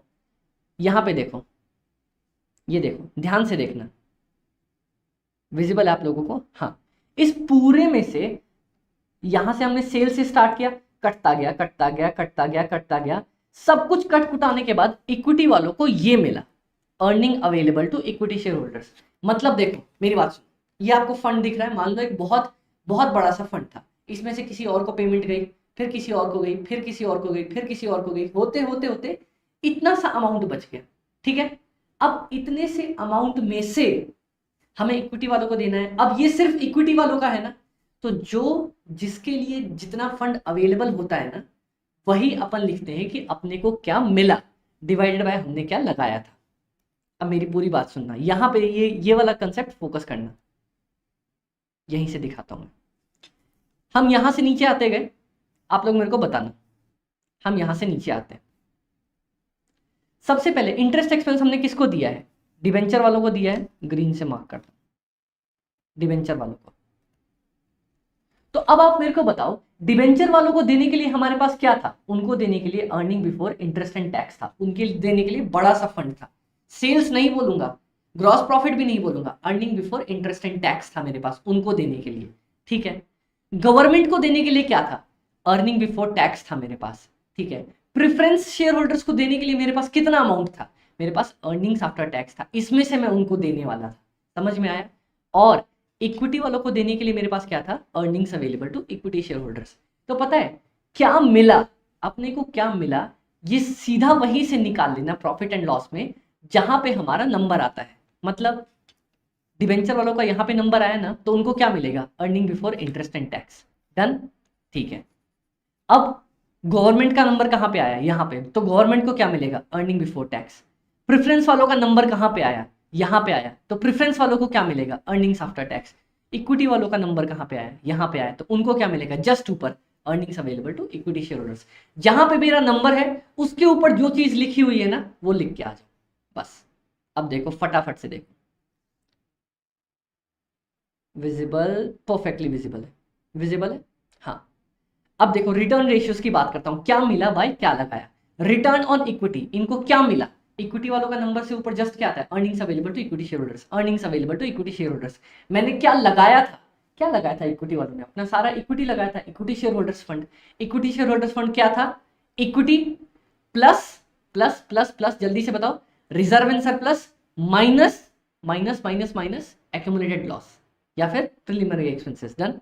Return on capital employed, capital employed मतलब तीनों कैपिटल आ गया क्या मेरे पास? प्रेफरेंस भी आ गया, डिवेंचर भी आ गया, इक्विटी भी आ गया। हाँ, तो इन तीनों को देने के लिए मेरे पास क्या था? जल्दी से बताओ, इन तीनों को देने के लिए मेरे पास क्या था? यहां से स्टार्ट करते हैं, यहां से तीनों की पेमेंट हुई है। Earning before interest and tax था, तो ये देखो earning before interest and tax divided by क्या लिखा है, कैपिटल इंप्लॉयड, तो कैपिटल इंप्लॉयड लिख के आ जाऊंगा, बात खत्म। लेकिन कभी कभी क्वेश्चन में ना अर्निंग आफ्टर टैक्स भी बोल देता है, दोनों में से जो बना के आओगे दोनों सही चलेगा, कोई दिक्कत नहीं है। Earning before interest and tax भी लिख के आ सकते हो, अर्निंग आफ्टर टैक्स भी लिख के आ सकते हो। क्वेश्चन अगर आपको बोलता है कि अर्निंग आफ्टर टैक्स लेना है तो अर्निंग आफ्टर टैक्स ले लेना, वरना earning before interest and tax लेके आ जाएंगे, बात खत्म। अब return on assets, return on assets मतलब जितने भी अपन ने एसेट्स लगाए थे उन पे क्या मिला, उन पे मिला अर्निंग आफ्टर टैक्स, सीधा सीधी बात। और एसेट्स क्या लगाए थे, टोटल जितने भी मेरे फिक्स्ड एसेट्स करंट एसेट्स सारे मिला के जितने भी टोटल एसेट्स है ना, फिक्स्ड एसेट्स करंट एसेट्स जितने भी एसेट्स थे सब एसेट्स को जोड़ दो, बात कर। टोटल एसेट्स या फिर फिक्स्ड एसेट्स या फिर इंटेंजिबल एसेट्स, ये क्वेश्चन आपको बोलेगा। मान लो क्वेश्चन ने बोला रिटर्न ऑन फिक्स्ड एसेट्स, तो earning after tax divided by total fixed assets, या फिर ऑन इंटेंजिबल एसेट्स बोलेगा तो इंटेंजिबल एसेट्स भी जोड़ देंगे, टोटल एसेट्स बोलेगा तो टोटल एसेट्स भी जोड़ देंगे। ठीक है, समझ में आ गया, कोई दिक्कत यहां तक। रिटर्न वाला फॉर्मूला कैसे निकाला अपन ने, रिटर्न वाला फॉर्मूला निकालने का एक ही तरीका था अमित भाई, आपने बोला क्या मिला भाई, क्या लगाया, मेरे को क्या मिला। इक्विटी वालों को क्या मिलता है, इक्विटी वालों को earnings available to equity share holders मिलती है, तो रिटर्न ऑन इक्विटी क्या होगा, earning available to equity share holders divided by total equity share holder fund.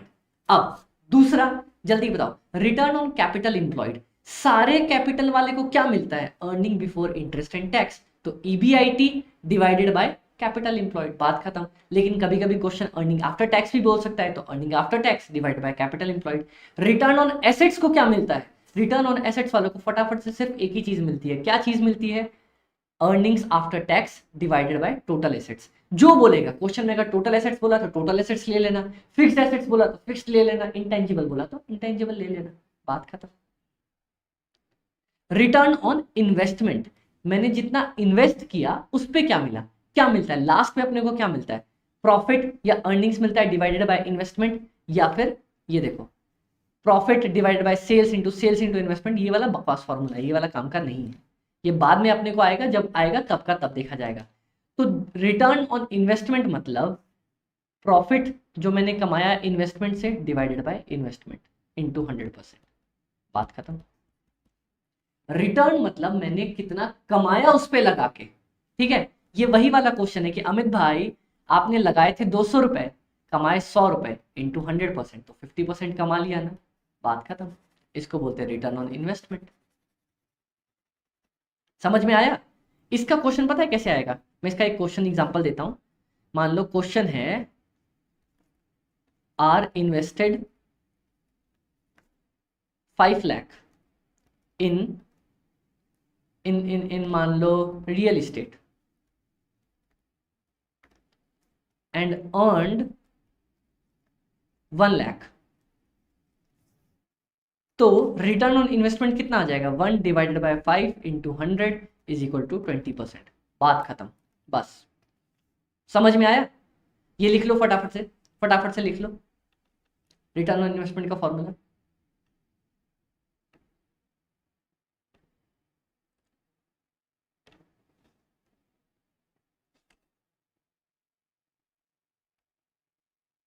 ये वाला फॉर्मूला मैं आपको नीचे दोबारा से समझाने वाला हूं, तो ऊपर यहाँ पे समझ के फायदा नहीं है, ठीक है, नीचे आएगा अपने पास। कट नहीं करते, कॉपी अच्छी नहीं लगती। डन, लिख लिया आप लोगों ने, चल। अच्छा, इस पूरे फॉर्मूले में हमने कहीं 100 से मल्टीप्लाई किया है क्या, ये देखो EBIT by capital employed, earning after tax by capital employed, 100 से मल्टीप्लाई नहीं किया ना, तो ये हमेशा टाइम्स में निकलता है। किस में निकलता है, टाइम्स में। कभी भी इसको परसेंटेज में नहीं निकाल के आएंगे, कभी भी इसके आगे परसेंटेज मत लिख के आना, गड़बड़ करके आ जाओगे। परसेंटेज सिर्फ अपन नेट प्रॉफिट वाले रेशियो में निकाल के आए थे। डन। अब प्रॉफिटेबिलिटी रेशियो अमित भाई फिर से ये ओनर्स पॉइंट ऑफ व्यू से है, तो इसीलिए मैंने बोला हेडिंग मत याद करो, अंदर का कंटेंट समझ लो बस। जब भी हमारे पास नेट प्रॉफिट रेशियो या ये वाले रेशियो आएंगे तो क्या लिखेंगे, ऊपर लिख देना net profit divided by sales into 100, बात खत्म। जब भी रिटर्न वाले रेशियोज आएंगे, क्या मिला बाय क्या लगाया, यहां पे 100 से मल्टीप्लाई नहीं करते। Profitability ratio, earning per share, simple सी बात है, earning per share, net profit available to equity share holders या फिर earnings available to equity share holder divided by total equity shares. Dividend, dividend per share, total dividend by number of equity shares. Dividend pay out ratio, ये ध्यान से सुनना, ये ध्यान से सुनना, dividend pay out ratio, dividend ratio और dividend yield ratio. देखो यहां पे मैं एग्जांपल देता हूं, तीनों का समझा दूंगा। मेरे पास, ध्यान से सुनना, मैंने 1 लाख रुपए का डिविडेंड दिया और मेरे पास टोटल इक्विटी शेयर्स थे 1 लाख। तो सबसे पहला डिविडेंड रेशियो, ठीक है, एक और चीज लिख देता हूं, मेरी प्रॉफिट थी, प्रॉफिट या फिर earning available to equity share holders, earning available to equity share holder, ये था मेरे पास 2 लाख रुपए, ठीक है। अब सुनो, डिविडेंड रेशियो जो बोलते हैं ना, डिविडेंड रेशियो, वो बोलते हैं कि मैंने कितना डिविडेंड हमने, यहां पे सबसे पहले मैं लिख देता हूं, सबसे पहले आपको पॉइंट समझा देता हूं, dividend per share, dividend per share, एक शेयर पे मैंने कितना डिविडेंड दिया, मैंने टोटल 1 लाख का डिविडेंड दिया, 1 लाख मेरे पास शेयर्स थे, तो ₹1 पर शेयर, डीपीएस निकल गया अपना। डिविडेंड पर शेयर का फॉर्मूला है मैंने कितना डिविडेंड दिया divide by number of equity shares, बात खत्म। दूसरा dividend pay out ratio, dividend pay out ratio होता है कि मेरे पास कितना प्रॉफिट था और उसमें से मैंने कितना डिविडेंड दिया। तो मैंने डिविडेंड दिया है 1 लाख रुपए का और मेरे पास प्रॉफिट था 2 लाख रुपए, मैंने 50% प्रॉफिट बांटा है। डिविडेंड पे आउट रेशियो मतलब मैंने प्रॉफिट में से कितना डिविडेंड बांट दिया, तो 2 लाख का प्रॉफिट था, 1 लाख उसमें से बांट दिया, तो मतलब 50% बांट दिया, ठीक है, समझ में आया। इसका एक और फॉर्मूला होता है DPS divided by EPS.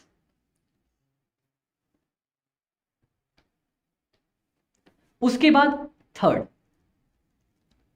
Dividend yield ratio, yield ratio पता है क्या होता है, डीपीएस बाय एमपीएस, ये मार्केट प्राइस से कंपेयर करता है। तो बस ये तीन अपने पास क्वेश्चन पूछ सकता है। अपने पास अगर फटाफट से बताओ, पूछेगा कि डिविडेंड पर शेयर क्या होता है, तो total dividend divided by total number of equity shares. Dividend pay out ratio, मैंने कितना डिविडेंड दिया है, तो DPS by EPS, earning per share. और डिविडेंड यील्ड रेशियो, यील्ड जब भी आए तो नीचे एमपीएस ही आएगा, डीपीएस बाय एमपीएस, बात खत्म। बहुत प्यारा से तरीके से तीन जल्दी से बता दो मेरे को। डिविडेंड पे आउट रेशियो, अपन ने डिविडेंड पे आउट रेशियो क्या होता है, डीपीएस बाय ईपीएस। डीपीएस कैसे निकलता है, dividend per share, dividend per share अपना निकलता है total dividend divided by total equity shares, ठीक है। और डिविडेंड यील्ड रेशियो कैसे निकलेगा, DPS by MPS, market price पर शेयर, बात खत्म। बहुत छोटे से तरीके से बन गया अपना। अब profitability ratio related to market, सारे प्रॉफिटेबिलिटी रेशियोज ही चल रहे हैं, बस इसके बाद ज्यादा नहीं है, 6 7 8 खत्म, फटाफट से अपना खत्म हो जाएगा। किधर गया, रिलेटेड टू मार्केट, ये मार्केट से सारा रिलेटेड होता है, अपन पढ़ेंगे अभी इसको। उससे पहले ऑलमोस्ट 1 घंटा होने वाला है, तो 5 मिनट ब्रेक क्या लेंगे, ब्रेक लें क्या, ब्रेक चाहिए क्या आपको, चलो 2 मिनट का मैं ब्रेक दे रहा हूँ आपको, फटाफट से मैं भी पानी पी लूँ, सांस ले लूँ, आप भी एक बार सांस ले लो, पूरे फॉर्मूले इसके बाद रिवाइज करेंगे अपन, फिर आगे बढ़ जाएंगे। देखा गाइस कितने प्यारे तरीके से हम समझ रहे हैं, हम बीच में ब्रेक भी ले रहे हैं। मेरे को पता है कि लगातार आपके कंसेप्ट दिमाग में घुस नहीं सकते, घुसेंगे भी अगर तो एक कान से घुसेंगे, एक से निकल जाएंगे, इसीलिए सांस ले लेके पढ़ रहे हैं अपन। स्टार्टिंग है, उसके बाद स्पीड थोड़ी थोड़ी बढ़ जाएगी, ठीक है गाइस। चलो, तो 1 मिनट 2 मिनट का ब्रेक है अपने पास।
चलो गाइस फटाफट से वापस आने वाले अपन, स्टार्ट करनी है अपनी को चीजें।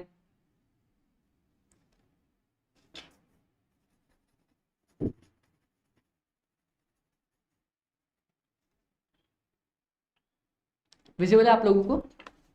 Perfectly visible. चलिए अपना ब्रेक पूरा हो गया। अब फटाफट से एक बार जो पढ़ा है ना अपन ने ऊपर से रिवाइज कर लेते हैं। अपन ने सबसे पहले पढ़ा ना प्रॉफिटेबिलिटी रेशियोज, वो नेट प्रॉफिट वाला, जीपी वाला और ऑपरेटिंग एक्सपेंसेस वाला। उसमें हमने क्या बेसिक रूल पढ़ा? एक ही रूल पढ़ा, कौन सा? ऊपर क्या इनकम, जो भी इनकम दिया है या एक्सपेंसेस दिया है, डिवाइडेड बाय सेल्स इनटू 100। किस टर्म्स में निकलता है? परसेंटेज टर्म्स में। एग्जांपल बता दो जल्दी से।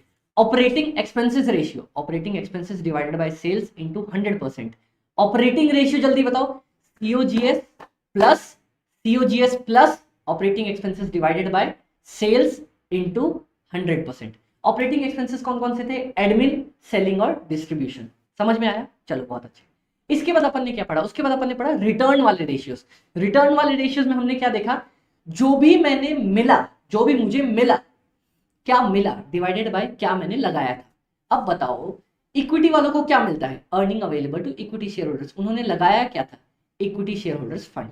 ठीक है। सबको एक साथ क्या मिलता है? सबको मिलता है यार, अपन ऊपर स्टार्टिंग पे जाते हैं तो अपने पास आता है earning before interest and tax divided by capital employed. लेकिन कभी कभी क्वेश्चन बोल सकता है ना अर्निंग आफ्टर टैक्स ले लो, तो अर्निंग आफ्टर टैक्स ले लेंगे। डन। ठीक है।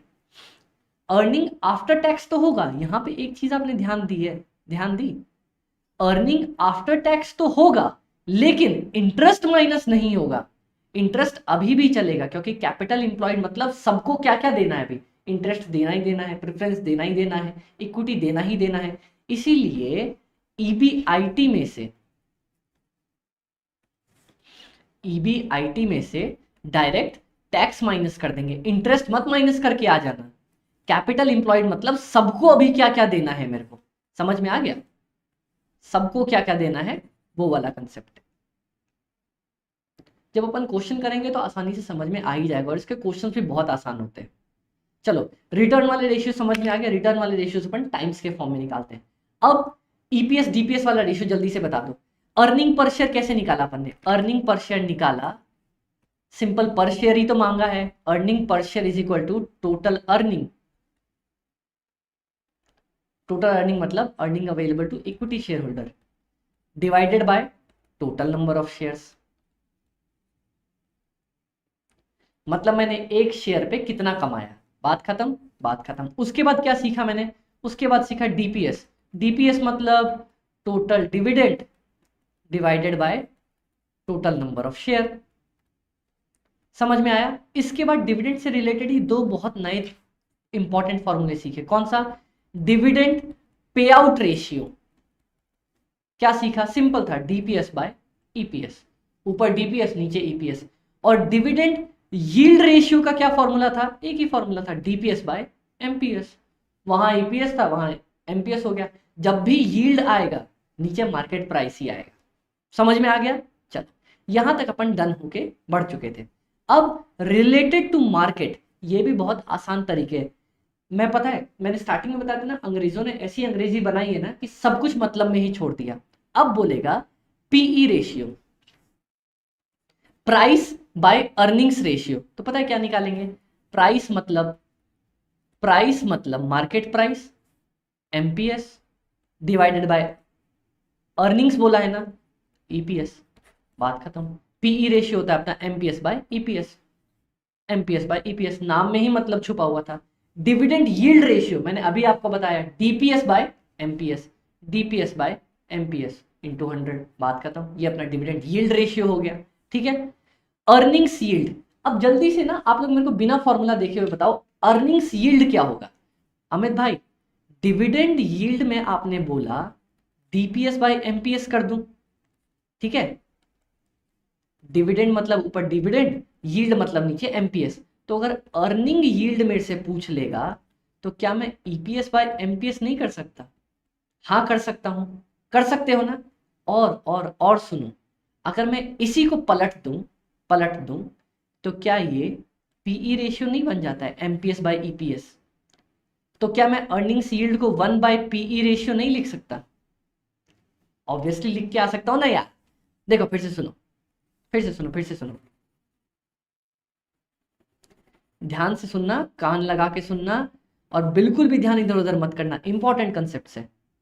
डिविडेंड यील्ड रेशियो, ये अपन ने पढ़ा। अमित भाई आपने बताया डिविडेंड यील्ड रेशियो में ऊपर लिख दो डीपीएस, और यील्ड का मतलब ही होता है एमपीएस, ठीक है। हाँ, अब अगर मेरे से पूछ लेगा ये अर्निंग यील्ड, मान लो, तो अर्निंग का मतलब तो ऊपर फिर मैं लिख के आऊंगा ईपीएस, हाँ मेरे भाई लिख क्या, और यील्ड जैसे ही बोल दिया तो नीचे एमपीएस, हाँ एमपीएस, ठीक है, बात खत्म, अब दिक्कत ही क्या आई।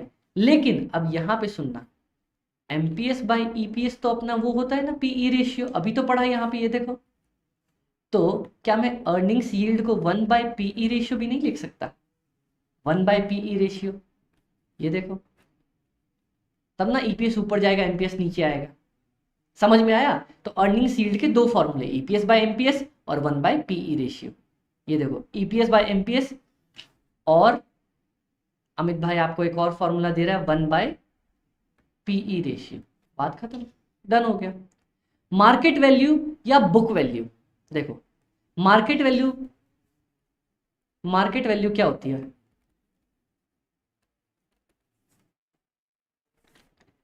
एमपीएस मार्केट प्राइस पर शेयर इनटू टोटल शेयर्स। अरे सीधी सी बात है ना, बोलेगा कि मेरी टोटल मार्केट वैल्यू कितनी चल रही है, एक शेयर की मार्केट प्राइस निकाल लो, into total number of share से मल्टीप्लाई कर दो, देख लो।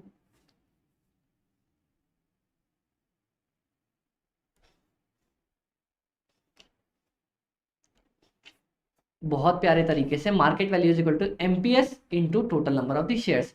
अब यहां पे जो पूछेगा ना, पूछ रहा है अपने पास मार्केट वैल्यू पर शेयर या बुक वैल्यू पर शेयर। देखो बहुत ज्यादा आसान है, बहुत ही ज्यादा आसान है। एवरेज शेयर प्राइस ले लो या फिर क्लोजिंग शेयर प्राइस ले लो, मतलब मार्केट प्राइस ही हो गया, मार्केट प्राइस पर share divided by net worth. Net worth मतलब मेरी टोटल वैल्यू कितनी चल रही थी, bye number of equity share. हो गया, बात खत्म।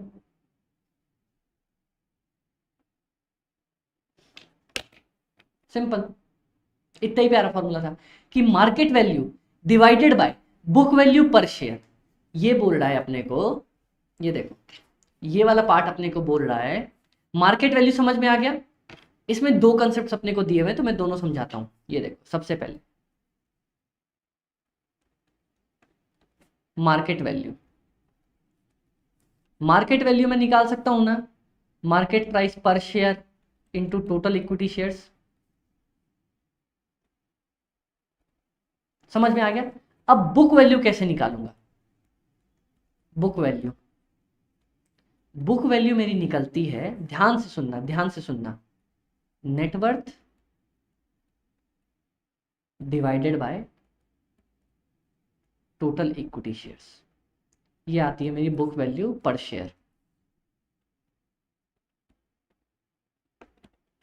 मतलब अमित भाई, जो अपने पास बुक्स में वैल्यू दी होती है ना, जो अपन ने नेटवर्थ निकाली थी, वो बुक वैल्यू होती है, मार्केट प्राइस के हिसाब से नहीं दी होती है, वो बुक वैल्यू होती है। इसीलिए networth divided by total number of the equity shares आ जाएगा मेरे पास बुक वैल्यू पर शेयर। और market value by book value निकालने के लिए जो मार्केट प्राइस दी होगी, या तो एवरेज या फिर क्लोजिंग, दोनों में से कोई भी ले सकते हो।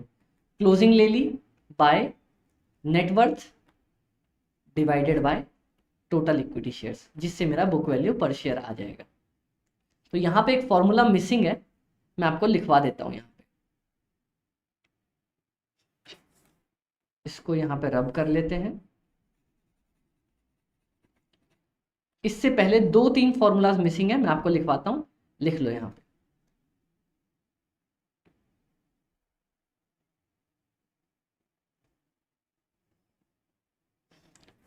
सबसे पहला, आ जाओ मेरे साथ साथ, कौन सा फॉर्मूला मिसिंग है? एक तो मिसिंग है मार्केट प्राइस पर शेयर, जिसको अपन एमपीएस भी बोलते हैं, is equal to total market value by total equity share, और book value per share is equal to net worth, क्योंकि नेटवर्थ मेरे को बुक वैल्यू ही बताती है, total book value, by total equity shares. समझ में आ गया? अब मेरे को अगर बोलेगा market value by book value निकालने के लिए, तो बस एवरेज शेयर प्राइस दिया होगा, मार्केट प्राइस ये वाला फॉर्मूला ना, जनरली हमारे पास हमेशा क्वेश्चन में सॉल्व दिया ही होता है मार्केट प्राइस, तो मार्केट प्राइस हमारे पास हमेशा दिया होगा, डिवाइडेड बाय ये वाला फॉर्मूला करके आ जाना बुक वैल्यू पर शेयर का, तो ये हो जाएगा market value by book value. ये बहुत कम पूछने के चांसेस है, ये वाला फॉर्मूला बहुत कम पूछता है, इसका कोई ज्यादा रेलिवेंस है नहीं अपने पास। ठीक है, डन गाइस। और एक ये इंपॉर्टेंट फॉर्मूला क्यू रेशियो, पता नहीं क्यों दिया है, इसीलिए इसका नाम भी क्यों है, क्यों दिया है, market value of the equity and liabilities divided by estimated replacement cost of the assets, market value of the company by assets का रिप्लेसमेंट कॉस्ट। इसका कोई मतलब नहीं है, बेमतलब दे दिया अपने को बस फॉर्मूला एक बनाने के लिए। तो ये वाला फॉर्मूला इंपॉर्टेंट है क्योंकि इसका कुछ भी नहीं बनता अपने से, बस इसको याद कर लो। ओ ओ ओ एक सेकेंड आगा, एक सेकेंड बस, ये अपनी बैटरी थोड़ी पॉज हो गई है, बहुत लो गई, अपने को एक बार रिचार्ज करना पड़ेगा। चलो गाइस, तो वी आर बैक। हमने क्यू रेशियो लास्ट में पढ़ा, क्यू रेशियो थोड़ा सा अपने लिए इंपॉर्टेंट है, इसमें सिर्फ एक चीज बोलता है, market value of the company divided by replacement cost of the asset.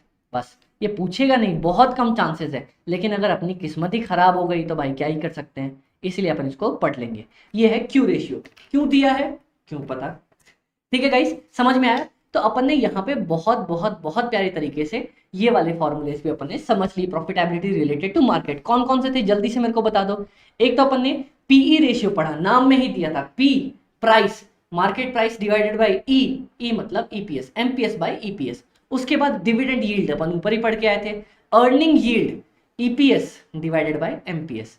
उसके बाद अपन ने पढ़ा market value divided by book value. Market value का तो सिंपल है, क्लोजिंग प्राइस उठा लेंगे, और बुक वैल्यू का मतलब net worth divided by total equity shares. Done, चलो।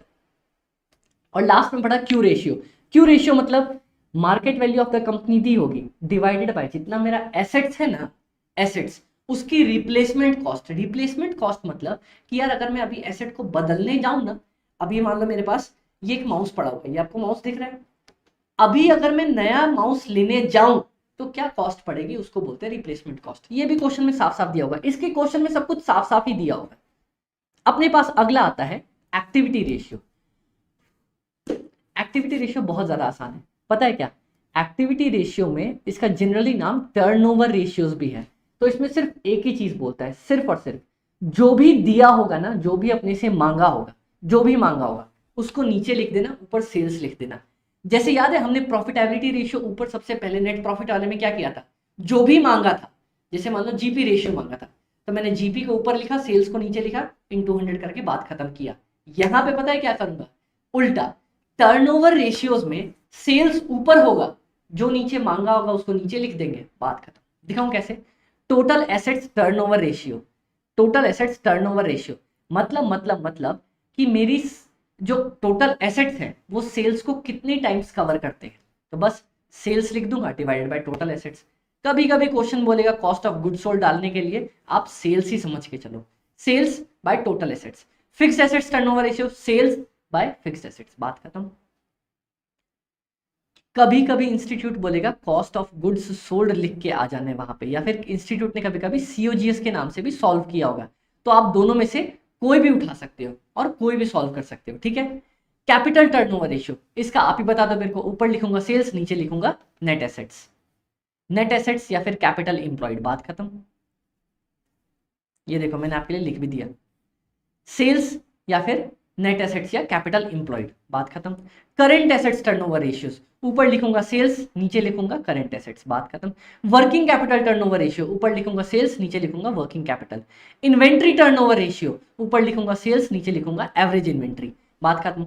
Raw material inventory turnover ratio, यहां पे एक चीज बस नहीं आती है अपने पास, आ जाओ, इंपॉर्टेंट इंपॉर्टेंट और अगला वाला इंपॉर्टेंट।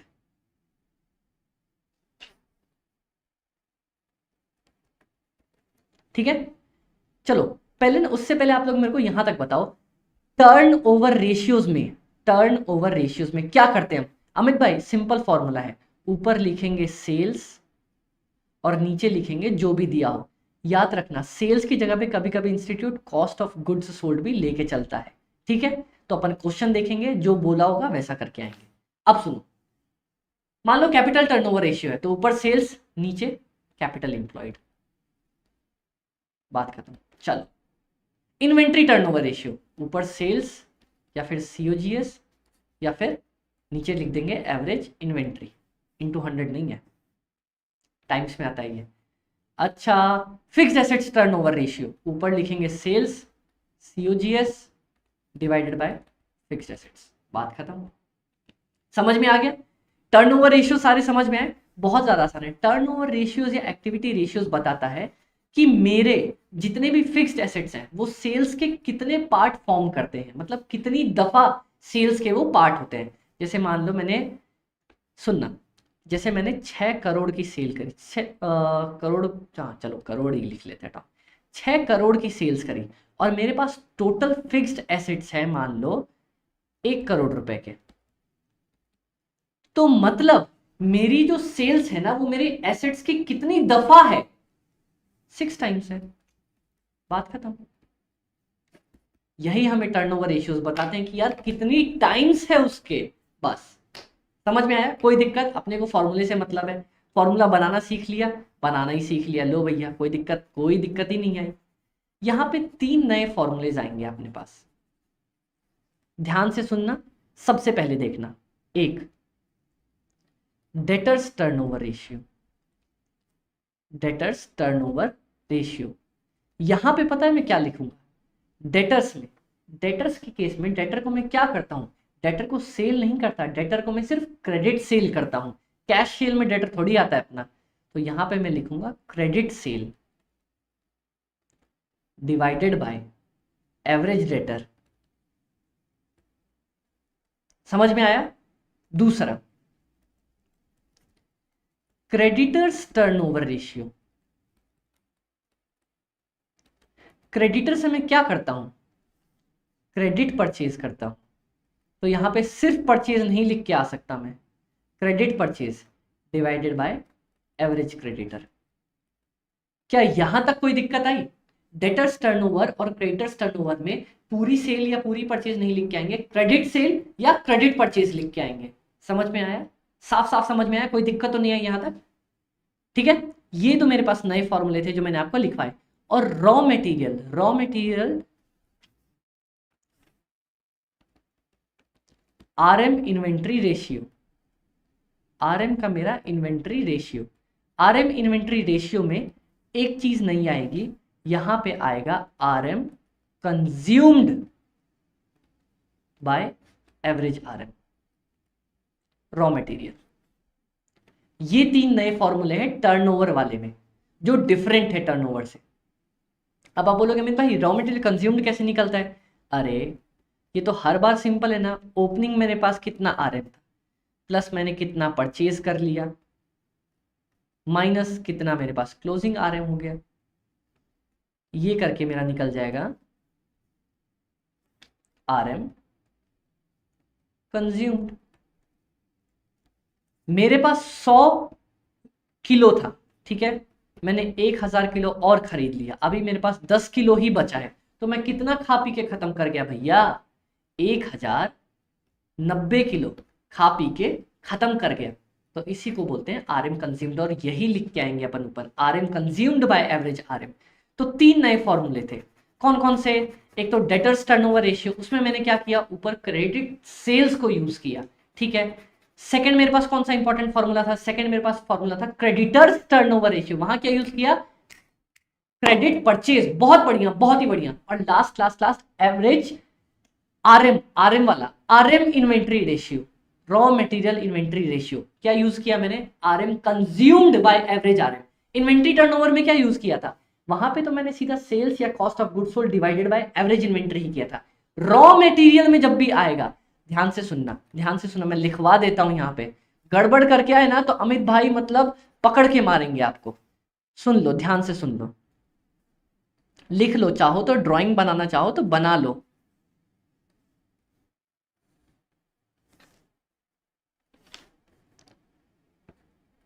अगर अगर अगर अरे भैया इन्वेंट्री टर्नओवर है, ठीक है, और रॉ मटेरियल इन्वेंट्री टर्नओवर है, टर्नओवर ऐसे लिखते हैं टी बाई ओ। क्या एग्जाम में टी बाई ओ लिख के आ सकते हैं? हाँ लिख के आ सकते हैं। इन्वेंट्री टर्नओवर में बताओ अमित भाई, आपने बोला है ना सेल्स या फिर COGS divided by average inventory, और यहां पे RM consumed, RM consumed divided by average RM. समझ में आ गया? डन। ये 3 नए फॉर्मूले थे, मैंने आपको तीनों तीनों तीनों तीनों तीसरा कहा गया, तीनों टिक करा दिया, बात खत्म। अब पता है इसी से ना एक नया फॉर्मूला ये लोग यहां पे बना रहे थे, डेटर्स टर्नओवर रेशियो निकला ना। अब बोलते हैं कि डेटर्स को अपन ने जो उधारी दी है ना, उधारी दी है वो कितने डेज की है। तो देखो क्रेडिट डेज कैसे निकलेगा पता है? कुछ मत करना, कुछ भी मत करना, 365 या फिर 360 क्वेश्चन में जैसा बोला होगा divided by debtors turnover ratio कर देना। मतलब मेरी बात सुनो, मतलब क्रेडिट डेज का मतलब ये हुआ कि यार मेरा जो उधार पैसा लगा रहता है ना डेटर्स के पास, वो कितने दिनों तक लगा हुआ रहता है। मान लो जैसे कि आज मैंने उसको सामान दिया है तो वो मेरे को 2 महीने बाद पेमेंट कर रहा है, तो मतलब 2 महीने तक मेरा पैसा अटका हुआ रहता है। उससे पता चलता है अपना credit days. Credit days debtor के केस में और क्रेडिट डेज क्रेडिटर्स के केस में। यहां भी सिंपल एक चीज लिखूंगा 360 या फिर 365 days divided by creditors turnover ratio. मतलब इसका मतलब क्या होता है? इसका मतलब कि सामने वाले मेरे को कितने टाइम तक उधारी दे के रखता है। मतलब मान लो मैंने आज क्रेडिटर से सामान खरीदा और मैं उसको 1 महीने बाद पेमेंट कर रहा हूं, मतलब 1 महीने तक मैं उसका पैसा रोक के रखता हूं, मतलब 1 महीने तक मेरे को उधारी मिलती है सामने वाले से। समझ में आया? और डेटर्स टर्नओवर रेशियो का क्या मतलब है? डेटर्स टर्नओवर रेशियो का मतलब है कि जो मेरा टोटल सेल्स है ना, जो टोटल मेरी क्रेडिट सेल है, क्रेडिट सेल मैंने जितनी भी करी है, वो मेरे एवरेज डेटर्स की कितनी पार्ट होल्ड करती है। मतलब कि जो मेरा टोटल क्रेडिट सेल्स है ना, उसमें से मेरा जो उधारी है वो कितने रुपए की है, कितने रुपए की उधारी चल रही है मेरी, कितनी टाइम्स उधारी चल रही है। बात खत्म। चलिए बहुत अच्छे, ठीक है। बस यहां पे कभी कभी 365 डेज की जगह एक और चीज लिख लो जो क्वेश्चन में दी है। कभी महीने भी बोल देगा तो 12 महीने, वीक भी बोल देगा तो 52 वीक्स, जैसा बोलेगा वैसा अपन यूज करके आ जाएंगे। ठीक है, कोई दिक्कत यहां तक इस वाले पॉइंट पे? 12 महीने बोल सकता है, डेज बोल सकता है, 52 वीक्स, कुछ भी बोल सकता है। कभी कभी 360 की जगह 365 भी यूज कर सकता है, तो वो क्वेश्चन साफ साफ बोलेगा कि यूज 365 डेज। ठीक है, अब मेरी बात सुनो, अब मेरी बात सुनो। अकाउंट्स रिसीवेबल, अकाउंट्स रिसीवेबल में ना डेटर्स भी आते हैं और बिल्स रिसीवेबल भी आते हैं। बिल्स रिसीवेबल क्या? अरे पढ़ के आए थे ना यार अपन, फाउंडेशन में नहीं पढ़ा? बिल्स रिसीवेबल मतलब वो सामने वाला बिल दे दे रहा है कि भैया ये लो मैं बिल काट के दे देता हूँ, 10 दिन बाद पेमेंट दे दूंगा, तो बिल्स रिसीवेबल भी ऐड होते हैं। तो इसी तरह से क्रेडिटर्स में क्रेडिटर्स भी ऐड होंगे और बिल्स पेबल भी ऐड होंगे। समझ में आया? कोई दिक्कत? कोई दिक्कत नहीं, कोई दिक्कत, कोई दिक्कत नहीं। चल, ये भी टाइम्स में निकलता है। एवरेज का मतलब होता है opening plus closing divided by 2। अगर कभी भी ओपनिंग क्लोजिंग दोनों दिया होगा तब मैं एवरेज का यूज करूंगा, वरना डायरेक्ट यूज करके आ जाऊंगा। और we can use both sales and cost of goods. देखो अमित भाई आपके लिए सब कुछ हाईलाइट करके पहले से ही दे देते हैं। मैं सेल्स भी यूज कर सकता हूँ, कॉस्ट ऑफ गुड्स सोल्ड भी। अगर आईसीआई में कुछ नहीं दिया है ना, तो दोनों में से कोई जो मन यूज हो वो करके आ जाना एग्जाम में। ठीक है, डन। कोई दिक्कत यहां तक? कोई दिक्कत नहीं। इसका भी आंसर कैलकुलेटेड इन टाइम्स।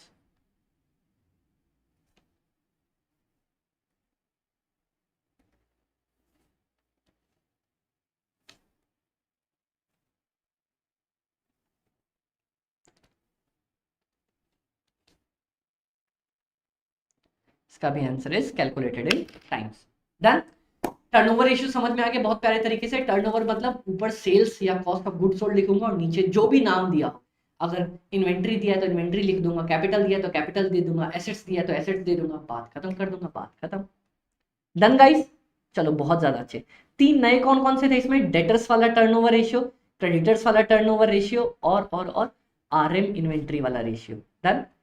अब सिर्फ दो पार्ट बचे, कवरेज रेशियोज और solvency ratios. Long term ratio तो उसी का पार्ट है, इसको अपन फटाफट से खत्म करेंगे। उसके बाद मैं आपको बताऊंगा इस चैप्टर में क्वेश्चंस कैसे आते हैं। ठीक है, एक सेकंड पानी पी ले अपन।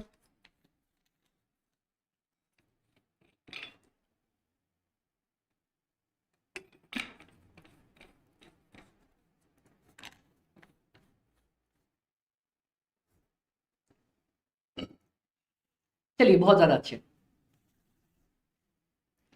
सेल्स के जो सॉरी टर्नओवर के जो तीन इंपॉर्टेंट नए रेशियोज थे डिफरेंट वाले, वो बता दिया ना मैंने आपको, बता दिया बहुत अच्छे।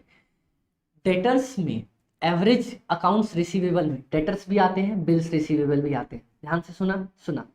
उसके बाद सिमिलरली हमारे पास पेबल्स में बिल्स पेबल भी आएगा और क्रेडिटर्स भी आएगा। Done done. चल कवरेज रेशियोज।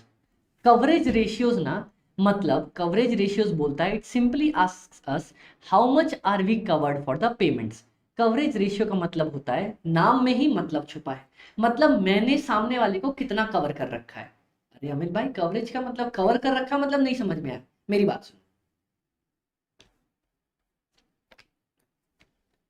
इनकम है मेरी 100 रुपए की, एक्सपेंस है मेरे 50 रुपए के, तो मैंने अपने एक्सपेंस को कितनी टाइम कवर कर रखा है?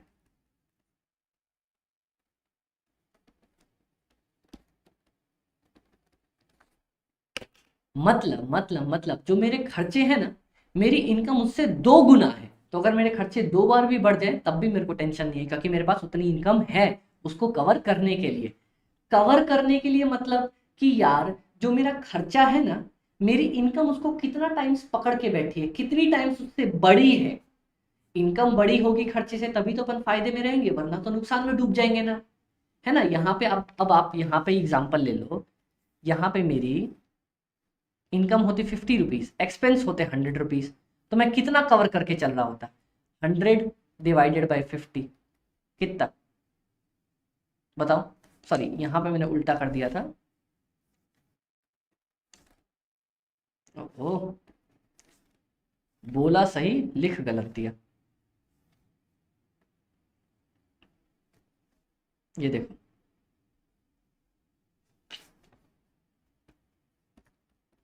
2 टाइम्स, मैं 2 दफा उसको कवर करके चल रहा था। और यहां पे मैंने क्या किया है, मेरी इनकम 50 रुपए, एक्सपेंसेस इतना है, मतलब मैं खर्चों को आधा ही कवर कर पा रहा हूँ, आधा ही कवर कर पा रहा हूँ, मतलब मेरे खर्चे ही पूरे नहीं हो रहे। मतलब क्या होगा, मैं नुकसान में डूब जाऊंगा ना यार, बर्बाद हो जाऊंगा, लुट जाऊंगा, निस्तनाबूत हो जाऊंगा। समझ में आया? इतनी सारी चीजें। तो कवरेज रेशियोज का मतलब कि यार सामने मैं अपनी मेरी इनकम मेरे खर्चे को कितनी दफा कवर कर रही है। तो बस इसका एक ही फॉर्मूला है, ऊपर लिखेंगे अर्निंग्स, नीचे कौन सा खर्चा कवर करवाना चाहता हूँ। ठीक है, देखो इंटरेस्ट कवरेज रेशियो, मैं अपनी इंटरेस्ट को कवर करवाना चाहता हूँ, ठीक है, तो नीचे तो मेरा इंटरेस्ट आ जाएगा, बात खत्म। इंटरेस्ट से याद करो, इंटरेस्ट पेमेंट से जस्ट ऊपर कौन सी चीज आती है? Earning before interest and tax. तो earning before interest and tax लिख दूंगा, क्योंकि इंटरेस्ट की पेमेंट तो एबीआईटी में से ही होती है ना। अरे ये देखो ना फटाफट से, इस खर्चे की पेमेंट किस में से हो रही है? ईबीआईटी में से। सेल्स में हो रही है क्या? नहीं, सेल्स में से भी थोड़ा थोड़ा थोड़ा थोड़ा टूट गया पार्ट, कुछ ना कुछ। तो मेरी पेमेंट ईबीआईटी में से हो रही है, ठीक है, ईबीआईटी में से इंटरेस्ट का खर्चा पे कर रहा हूँ। बात खत्म, बात खत्म, बात खत्म। ये समझ लिया तो बस खत्म। डेट सर्विस कवरेज रेशियो मतलब जो मेरा टोटल डेट है ना, टोटल डेट, यहाँ पे मैं सिर्फ इंटरेस्ट की बात कर रहा था। डेट सर्विस मतलब इंटरेस्ट भी आ जाएगा मेरा और प्रिंसिपल भी आ जाएगा, ठीक है। बस, तो नीचे क्या लिखूंगा, इंटरेस्ट और इंस्टॉलमेंट, जो मतलब मैं इंस्टॉलमेंट साथ में देता हूं, और ऊपर क्या लिख दूंगा, earnings available for debt service, मतलब ईबीआईटी ही मान के चलो, सिंपल।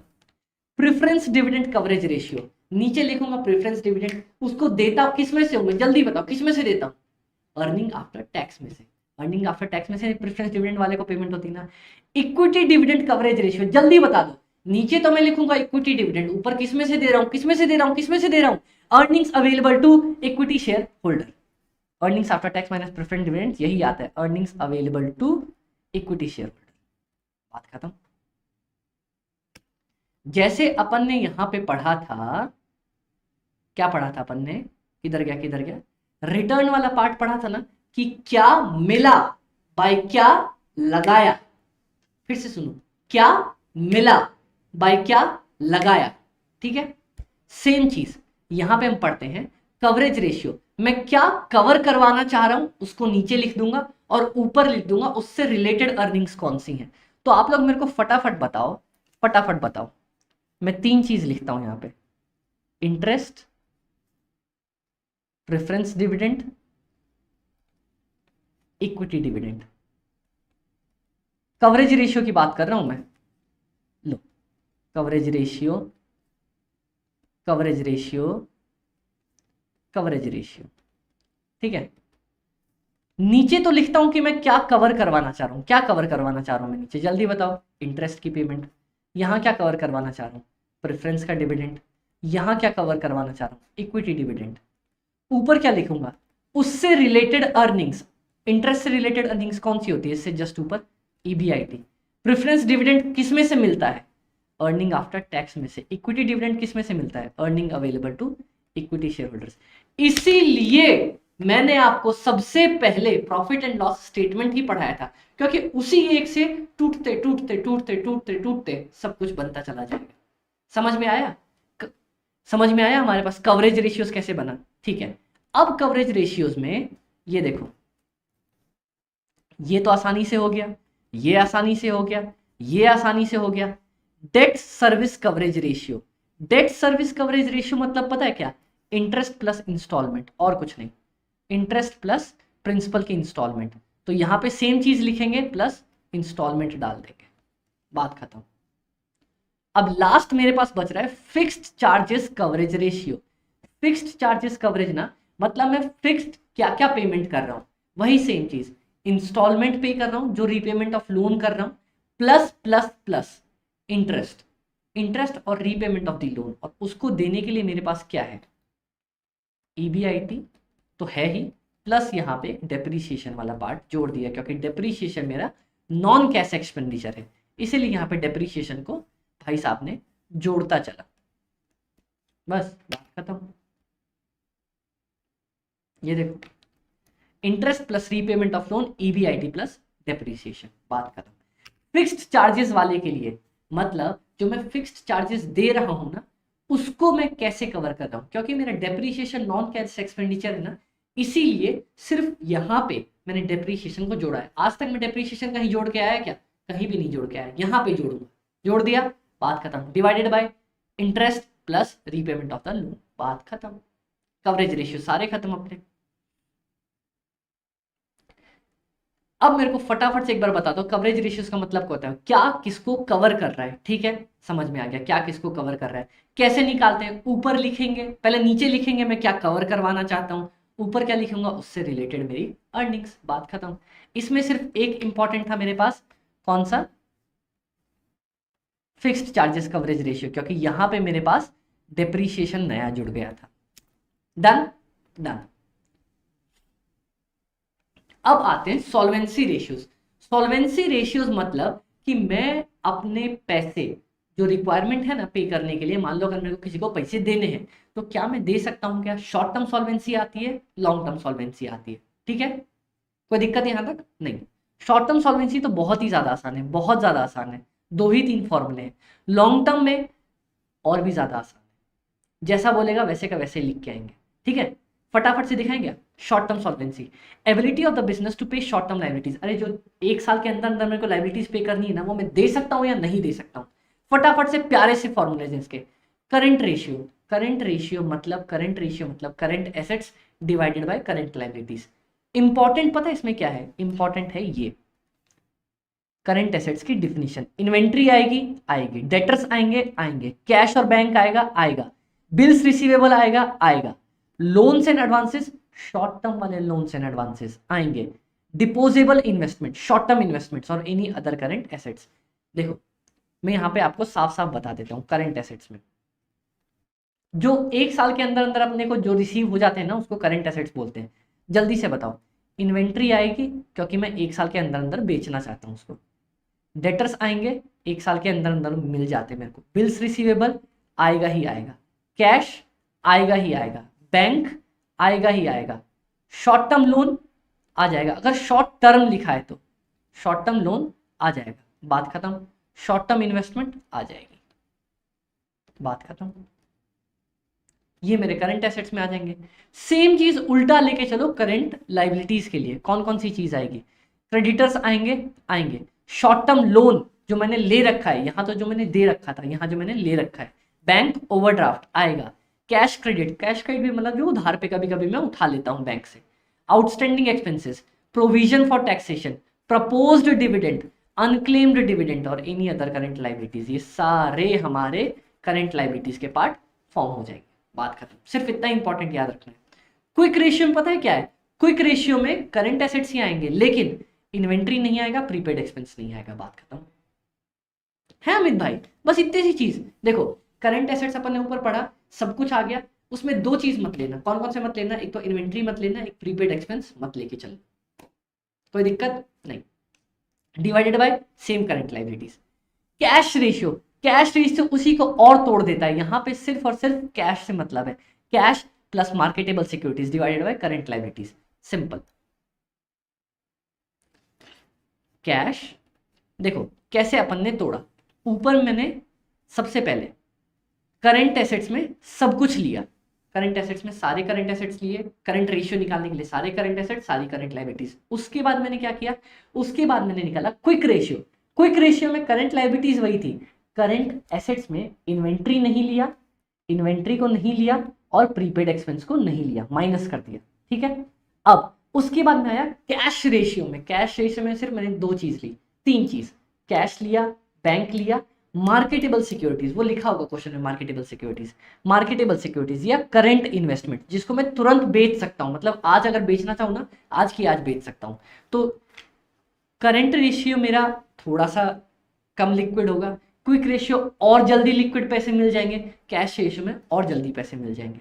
समझ में आया? कोई दिक्कत नहीं। बेसिक डिफेंस इंटरवल, पता है बेसिक डिफेंस इंटरवल क्या बोलता है? बोलता है कि भाई मेरे रोज के खर्चे हैं, रोज के मान लो 10 रुपए के खर्चे हैं, ठीक है, और रोज के जो मेरे पास खर्चे हैं ना, वो कितने निकल के आ रहे हैं और मेरे पास मैं उनको बैलेंस कर सकता हूं या नहीं कर सकता। ये देखो मेरे पास कैश है, बैंक है और मार्केटेबल सिक्योरिटीज है, ठीक है, मतलब मेरे पास टोटल इतना कैश रहता है, ठीक है, समझ में आ गया। अब मेरे रोज के खर्चे, ऑपरेटिंग एक्सपेंसेस, ये तो पूरे साल के हो गए, डिवाइडेड बाय 360, तो मेरे पास रोज के खर्चे बियर करने के लिए कितने दिन तक मैं बियर कर सकता हूं? मतलब मेरी बात सुनो, ध्यान से सुनना। कैश है मेरे पास 100 रुपए, एग्जाम्पल ले रहा हूं, बैंक है 200 रुपए और मार्केटेबल सिक्योरिटीज है 50 रुपए। चलो इसको भी 100 ही ले लेते ना यार, इसको 300 कर देता, लो टोटल कितने हो गए? 700 रुपए, डन। चल अब मेरी बात सुनो, मेरे पास टोटल ऑपरेटिंग एक्सपेंसेस मतलब पूरे साल के जो मुझे लगते हैं, वो लगते हैं 360 रुपए फॉर एग्जाम्पल। तो एक दिन के कितने लगेंगे? 1 day operating expenses is equal to 360 divided by 360, 3600 ले लेता हूं मैं यहाँ पे, 10 रुपए, ठीक है। टोटल ऑपरेटिंग एक्सपेंसेस है मेरे 3600 साल भर के, एक दिन का कितना लगेगा?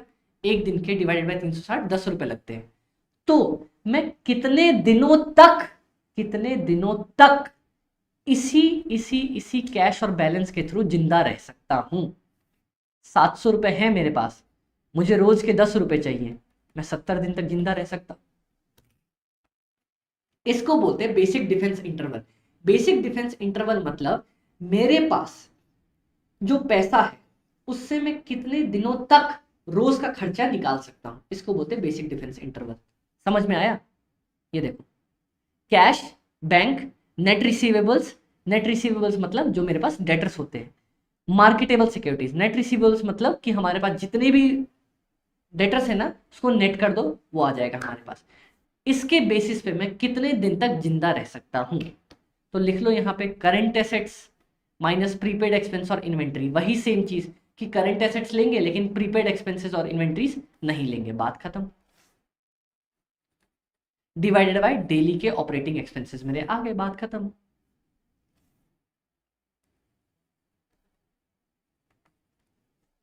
बेसिक डिफेंस इंटरवल मतलब मैं कितने दिनों तक अपने पास जिंदा रह सकता हूं रोज के खर्चे निकालने के लिए।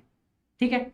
डेली ऑपरेटिंग एक्सपेंसेस, इसका भी फॉर्मूला दिया है कि मैं रोज मेरे क्या क्या खर्चे होते हैं। COGS, selling, admin, general expense minus depreciation and non cash expenditure. मतलब अपन ने जो ऊपर ऑपरेटिंग एक्सपेंस पढ़ के आया था ना, सिंपल लिखो ना यार, ऑपरेटिंग एक्सपेंसेस अभी तो अपन ऊपर पढ़ के आया था। ऑपरेटिंग एक्सपेंसेस क्या क्या थे अपने? सीओजीएस प्लस ऑपरेटिंग एक्सपेंसेस, लेकिन माइनस कर देंगे डेप्रीशिएशन, क्योंकि डेप्रीशिएशन नॉन कैश एक्सपेंडिचर है, मेरे को कैश नहीं लगता इस पे। समझ में आया? Daily operating expenses COGS plus operating expenses minus depreciation divided by number of days, बात खत्म।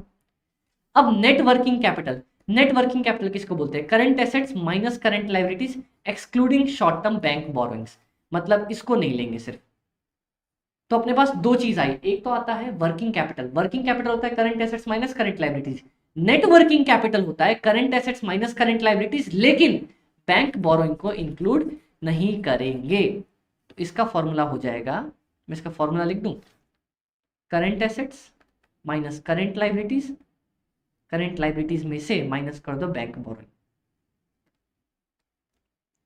ये इसका फॉर्मूला होता है। बस ये वाले थोड़े से नए फॉर्मूलेज आए जिसमें कुछ अपने को नया नहीं मिला, सिर्फ एक बेसिक फॉर्मूले से बढ़ते चले गए अपन। कौन कौन सा फॉर्मूला अपने पास? सबसे पहले आया कि हमारे पास करंट रेशियो किसको बोलते हैं? Current assets divided by current liabilities. ये तो बहुत बेसिक था। उसके बाद बोला क्विक रेशियो। क्विक रेशियो में करंट एसेट्स में से दो चीज माइनस करी, बताओ कौन सी दो चीज? इन्वेंट्री और prepaid expense divided bye same current liabilities चल रहा था, बहुत अच्छे। उसके बाद आ गया कैश रेशियो। कैश रेशियो में तीन ही चीज ली, कैश लिया, बैंक लिया, मार्केटेबल इन्वेस्टमेंट्स लिया, divided by current liabilities. Done, बहुत अच्छे। उसके बाद अपने पास आया basic defence interval. Basic defence interval मतलब मैं कितने पैसे हैं मेरे पास और मैं कितने दिनों तक इन पैसे के बेसिस पे अपने रोज के खर्चे निकाल सकता हूं। तो सबसे पहले ऊपर पैसे लिखूंगा, कैसे लिखूंगा? Current assets minus inventory minus prepaid expense divided by daily operating expenses. Daily operating expenses कैसे निकलेंगे? Operating expenses divided by 360।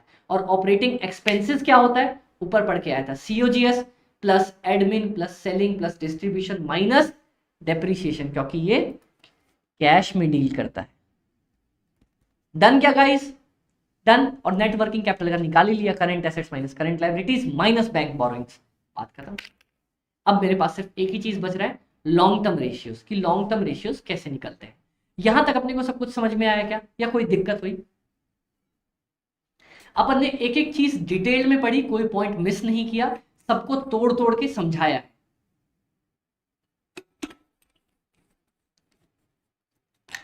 चलो लॉन्ग टर्म रेशियोज पढ़े क्या अपन? आ जाओ फटाफट से आ जाओ, ये लास्ट पार्ट है, इसके बाद ये पूरा चैप्टर खत्म। इसके बाद बस मैं ये बताऊंगा कि अपन इसमें कैसे कैसे क्वेश्चंस आते हैं और नेक्स्ट क्लास से अपन इसके क्वेश्चंस पिक करेंगे। डन क्या गाइस? चलो long term ratios. Long term ratios में जैसे बोला है वैसे ही करते चलो। Equity ratio. Equity ratio simple, share holders equity divided by net assets, बात खत्म। नेट एसेट्स मतलब क्या होता है? नेट एसेट्स मतलब total fix assets plus total current assets minus current liabilities, जिसको मैं एक और नाम दे सकता हूं, जल्दी से बता दो मेरे को। Net worth. याद आया, यही नेटवर्थ का फॉर्मूला नहीं था नेट एसेट्स का? Total fixed assets plus total current asset, total assets minus current liabilities आता था मेरा नेटवर्थ। नेट एसेट्स या फिर नेटवर्थ लिख दो नीचे। ये हो जाएगा मेरा इक्विटी रेशियो। डेट रेशियो क्या हो जाएगा? Total debts divided by net assets या networth. Debt to equity ratio, debt ratio debt by equity. बात करें, सिंपल था। इक्विटी रेशियो कैसे निकला? इक्विटी का रेशियो कैसे निकला मतलब सिंपल सी बात है, मेरे टोटल कैपिटल में, समझो मेरी बात सुनो, मेरे पास जो टोटल कैपिटल है, नेटवर्थ नहीं यार, अरे अमित शर्मा गड़बड़ कर रहे हो तुम यहाँ पे। इसको बोलते हैं कैपिटल एम्प्लॉयड।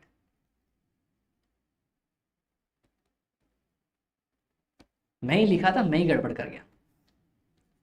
इसको बोलते हैं कैपिटल एम्प्लॉयड, इसको बोलते हैं कैपिटल एम्प्लॉयड। देखो इक्विटी रेशियो सिंपल सिंपल पता है क्या बोलता है? इक्विटी रेशियो का मतलब मेरे पास जो टोटल कैपिटल है ना, उसमें इक्विटी का कितना हिस्सा है। जैसे मान लो मेरे पास इक्विटी है 1 करोड़ और डेट है 2 करोड़, तो जल्दी से बताओ इक्विटी का कितना हिस्सा हुआ? 1/3.333%। ये हुआ ना, बस ये इसी को बोलते हैं इक्विटी रेशियो। डेट रेशियो क्या होता है? डेट रेशियो कितना है मेरा पूरे कैपिटल में? 2/3, तो हो जाएगा 0.66%, 66%। बात खत्म। और डेट टू इक्विटी रेशियो क्या हो जाएगा? Debt by equity, 2/1, 2 times. बात खत्म, हो गया, बात खत्म। डेट में लॉन्ग टर्म डेट आएंगे, शॉर्ट टर्म डेट नहीं आएंगे अपने पास। बात खत्म, बहुत इजी चीज है। सिर्फ लॉन्ग टर्म डेट्स ही अपन लेके चलते हैं यहाँ पे, लॉन्ग टर्म डेट्स ही लेके चलते हैं। Debt to total assets ratio, तो भैया टोटल एसेट्स में अपने पास डेट, डेट प्लस इक्विटी। बात खत्म। या फिर टोटल एसेट्स, टोटल इस साइड वाले एसेट्स लिख देना, बात खत्म, कोई दिक्कत ही नहीं आएगी। जैसा बोले ना, जैसा बोले वैसा का वैसा लिख के आ जाओ। इंग्लिश की सबसे अच्छी यही खासियत है, डेट टू इक्विटी रेशियो बोलेगा तो डेट बाय इक्विटी कर दूंगा, डेट टू टोटल एसेट्स बोलेगा तो डेट बाय टोटल एसेट्स कर दूंगा, बात खत्म, कोई दिक्कत ही नहीं आएगी। कैपिटल गियरिंग रेशियो में बहुत प्यारे तरीके से समझाऊंगा, लेकिन उससे पहले ये वाला पार्ट अपन समझ के चलेंगे। फिर से बता दूं, फिर से बता दूं, चलो चलो चलो चलो फटाफट से सुन लो। मैंने आपको ये बताया था ना, total fixed assets plus total current assets minus total current liabilities करूंगा तो क्या आएगा मेरे पास? मेरे पास आएगा कैपिटल एम्प्लॉयड। कैपिटल एम्प्लॉयड का एक और कौन सा फॉर्मूला होता है? एक और फॉर्मूला होता है equity plus reserve and surplus plus preference plus debt. क्या ये भी फॉर्मूला होता है? हाँ अमित भाई ये भी फॉर्मूला होता है। बस यही तो करना है अब अपने को। इक्विटी रेशियो मतलब मेरे टोटल कैपिटल में इक्विटी का कितना वैल्यू है, तो यहां लिखूंगा equity share holders fund divided by, या तो ये कराऊंगा और अगर ये नहीं है तो ये करके आ जाऊंगा, बात खत्म। इसी को बोलते हैं नेट एसेट्स। समझ में आया? डेट रेशियो कैसे निकलेगा? Debt ratio is equal to, मतलब डेट मेरा कितना परसेंट है टोटल कैपिटल में, तो डेट डिवाइडेड बाय, या तो नेट एसेट्स करके आ जाऊंगा या फिर ये करके आ जाऊंगा, equity plus reserve surplus plus preference plus debt minus preliminary expenses अगर दिया हो तो। डेट रेशियो भी समझ में आया। अब डेट टू इक्विटी रेशियो, तो debt by equity. Debt to total assets ratio, debt divided by total assets. अब कैपिटल गियरिंग रेशियो लास्ट और इंपॉर्टेंट। उससे पहले प्रोप्राइटर्स रेशियो बता दूं क्या? प्रोप्राइटरी रेशियो होता है proprietors fund bye total assets, बात खत्म। सिंपल सी चीज है, जैसा नाम बोला वैसा ही लिख के आ गए। सिंपल यही देगा, प्रोप्राइटर फंड लिखा होगा, बोलेगा प्रोप्राइटर्स रेशियो निकाल दो, तो proprietors fund divided by total assets. अब हमारे पास एक चीज इंपॉर्टेंट है, वो ये है कैपिटल गियरिंग रेशियो। मतलब ये होता है, इसका एक फॉर्मूला है, बाहर वाले बाय अपने घर वाले। अमित भाई ये क्या लिख दिया, बाहर वाले घर वाले? बाहर वाली घर वाली नहीं, बाहर वाले घर वाले। मतलब बाहर से कौन कौन लोग हैं जिसने अपने को पैसे दिए हैं? एक तो प्रेफरेंस है, एक डिबेंचर है, एक लोन वाला है। और घर में से किस किस ने अपने को पैसे दिए हैं? इक्विटी वाले ने दिए हैं, रिजर्व एंड सरप्लस वाले ने दिए हैं, माइनस प्रिलिमिनरी एक्सपेंसेस। क्या ये फॉर्मूला बन रहा है क्या अपना? देखो तो, प्रेफरेंस, डिबेंचर, अदर लोन्स और equity share capital plus reserve and surplus minus accumulated losses. अब इससे आसान बोलो मैं आपके लिए क्या करवा के दूं? बोलो इससे आसान कैसे लिख दूं आपके लिए? बाहर वाले डिवाइडेड बाय घर वाले। मतलब घर में से किस किस ने पैसे दिए हैं, कौन कौन ओनर है, equity, reserve, surplus minus accumulated losses. बाहर से किस किस ने दिया है? बाहर से 3 लोगों ने दिया है, प्रेफरेंस ने, डिबेंचर ने और अदर कोई लोन्स वाले ने। बात खत्म। हमारा पूरा का पूरा का पूरा का पूरा पूरा चैप्टर खत्म। कितने प्यारे तरीके से मैंने हर एक फॉर्मूले को शॉर्ट तरीके से समझाया, उसको लिख भी दिया, हमने तोड़ भी दिया और समझ भी लिया ना। कुछ भी छूटा क्या इसमें से अपना? कुछ भी नहीं छूटा। मैंने हर एक में से कोई अलग एक्सेप्शन आ रहा था, इंपॉर्टेंट आ रहा था, वो भी मार्क करवा दिया। इतने प्यारे तरीके से हम लोग पढ़ेंगे एफएम और पूरी एफएम खत्म करेंगे इतने ही प्यारे तरीके से। समझ में आया ये चैप्टर? अब हमारे पास इसमें 2 चीजें बचती हैं। पहले एक बार सांस लेते हैं अपन। अपना पहला चैप्टर के कम से कम कंसेप्ट्स तो सारे खत्म हुए, ठीक है। अभी मेरे पास इसमें 2 चीजें बच रही हैं आपके लिए। कौन सी 2 चीजें? एक, अभी मैं इसका रिवाइज करवाऊंगा, और सेकंड कि हमारे पास किस टाइप के क्वेश्चन आते हैं। सबसे पहले समझ लो इसमें किस टाइप के क्वेश्चन आते हैं।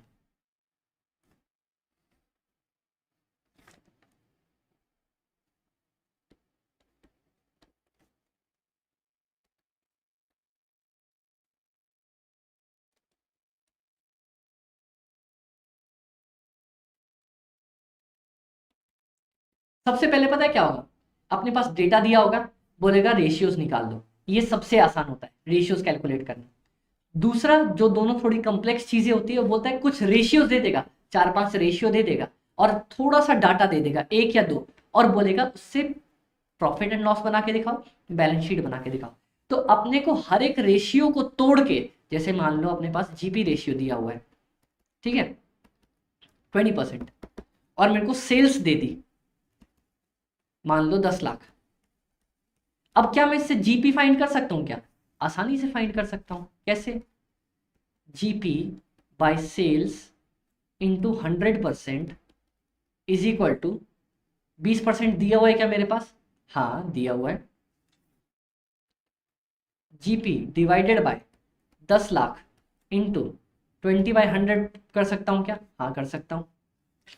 अब GP is equal to 20/100 into 10 lakh, ये आ जाएगा मेरा 2 लाख। बात खत्म। ऐसे करके अपने को प्रॉफिट एंड लॉस बनाना होगा और ऐसे ही करके बैलेंस शीट बनानी होगी। थोड़ा डेटा दिया होगा, थोड़ा डेटा मिसिंग होगा, कुछ रेशियोज दिए होंगे, उसके बेसिस पे हमें बनाने हैं। बस यही 2 तरह के सवाल है और बहुत ही आसान सवाल है। एक बार अपने को फॉर्मूला याद हो गया ना, उसके बाद डन, अपने को कोई भी दिक्कत नहीं आएगी।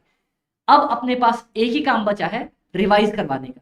तो वो रिवाइज मैं अभी करवाऊं या नेक्स्ट क्लास में करवाऊं? अभी एक बार थ्योरी अपन फटाफट से रिवाइज कर लेते हैं, उसके बाद से नेक्स्ट क्लास में एक बार लिख के देख लेंगे, ठीक है गाइस? चलिए फटाफट से बताओ, अपन ऊपर से स्टार्ट करते हैं मेन। सबसे पहले मेरे को प्रॉफिट एंड लॉस का फॉर्मेट बता दो। कैसे? सेल्स आता है, सेल्स के बाद क्या आएगा? माइनस करेंगे अपन cost of goods sold. Cost of goods sold minus करते ही आ जाता है ग्रॉस प्रॉफिट, आ गया। उसके बाद माइनस करते ही अपने पास आता है ऑपरेटिंग एक्सपेंसेस। ऑपरेटिंग एक्सपेंसेस आ गया, ठीक है। वो माइनस करेंगे तो क्या आ जाएगा अपने पास? Earning before interest and tax या फिर profit before interest and tax, ठीक है। अब यहां से अपना काम स्टार्ट होता है। सबसे पहले किसको पेमेंट दो? डिवेंचर वाले को इंटरेस्ट की पेमेंट कर दो, बच जाएगा क्या? Earning before tax. गवर्नमेंट को टैक्स की पेमेंट कर दो, बच जाएगा क्या?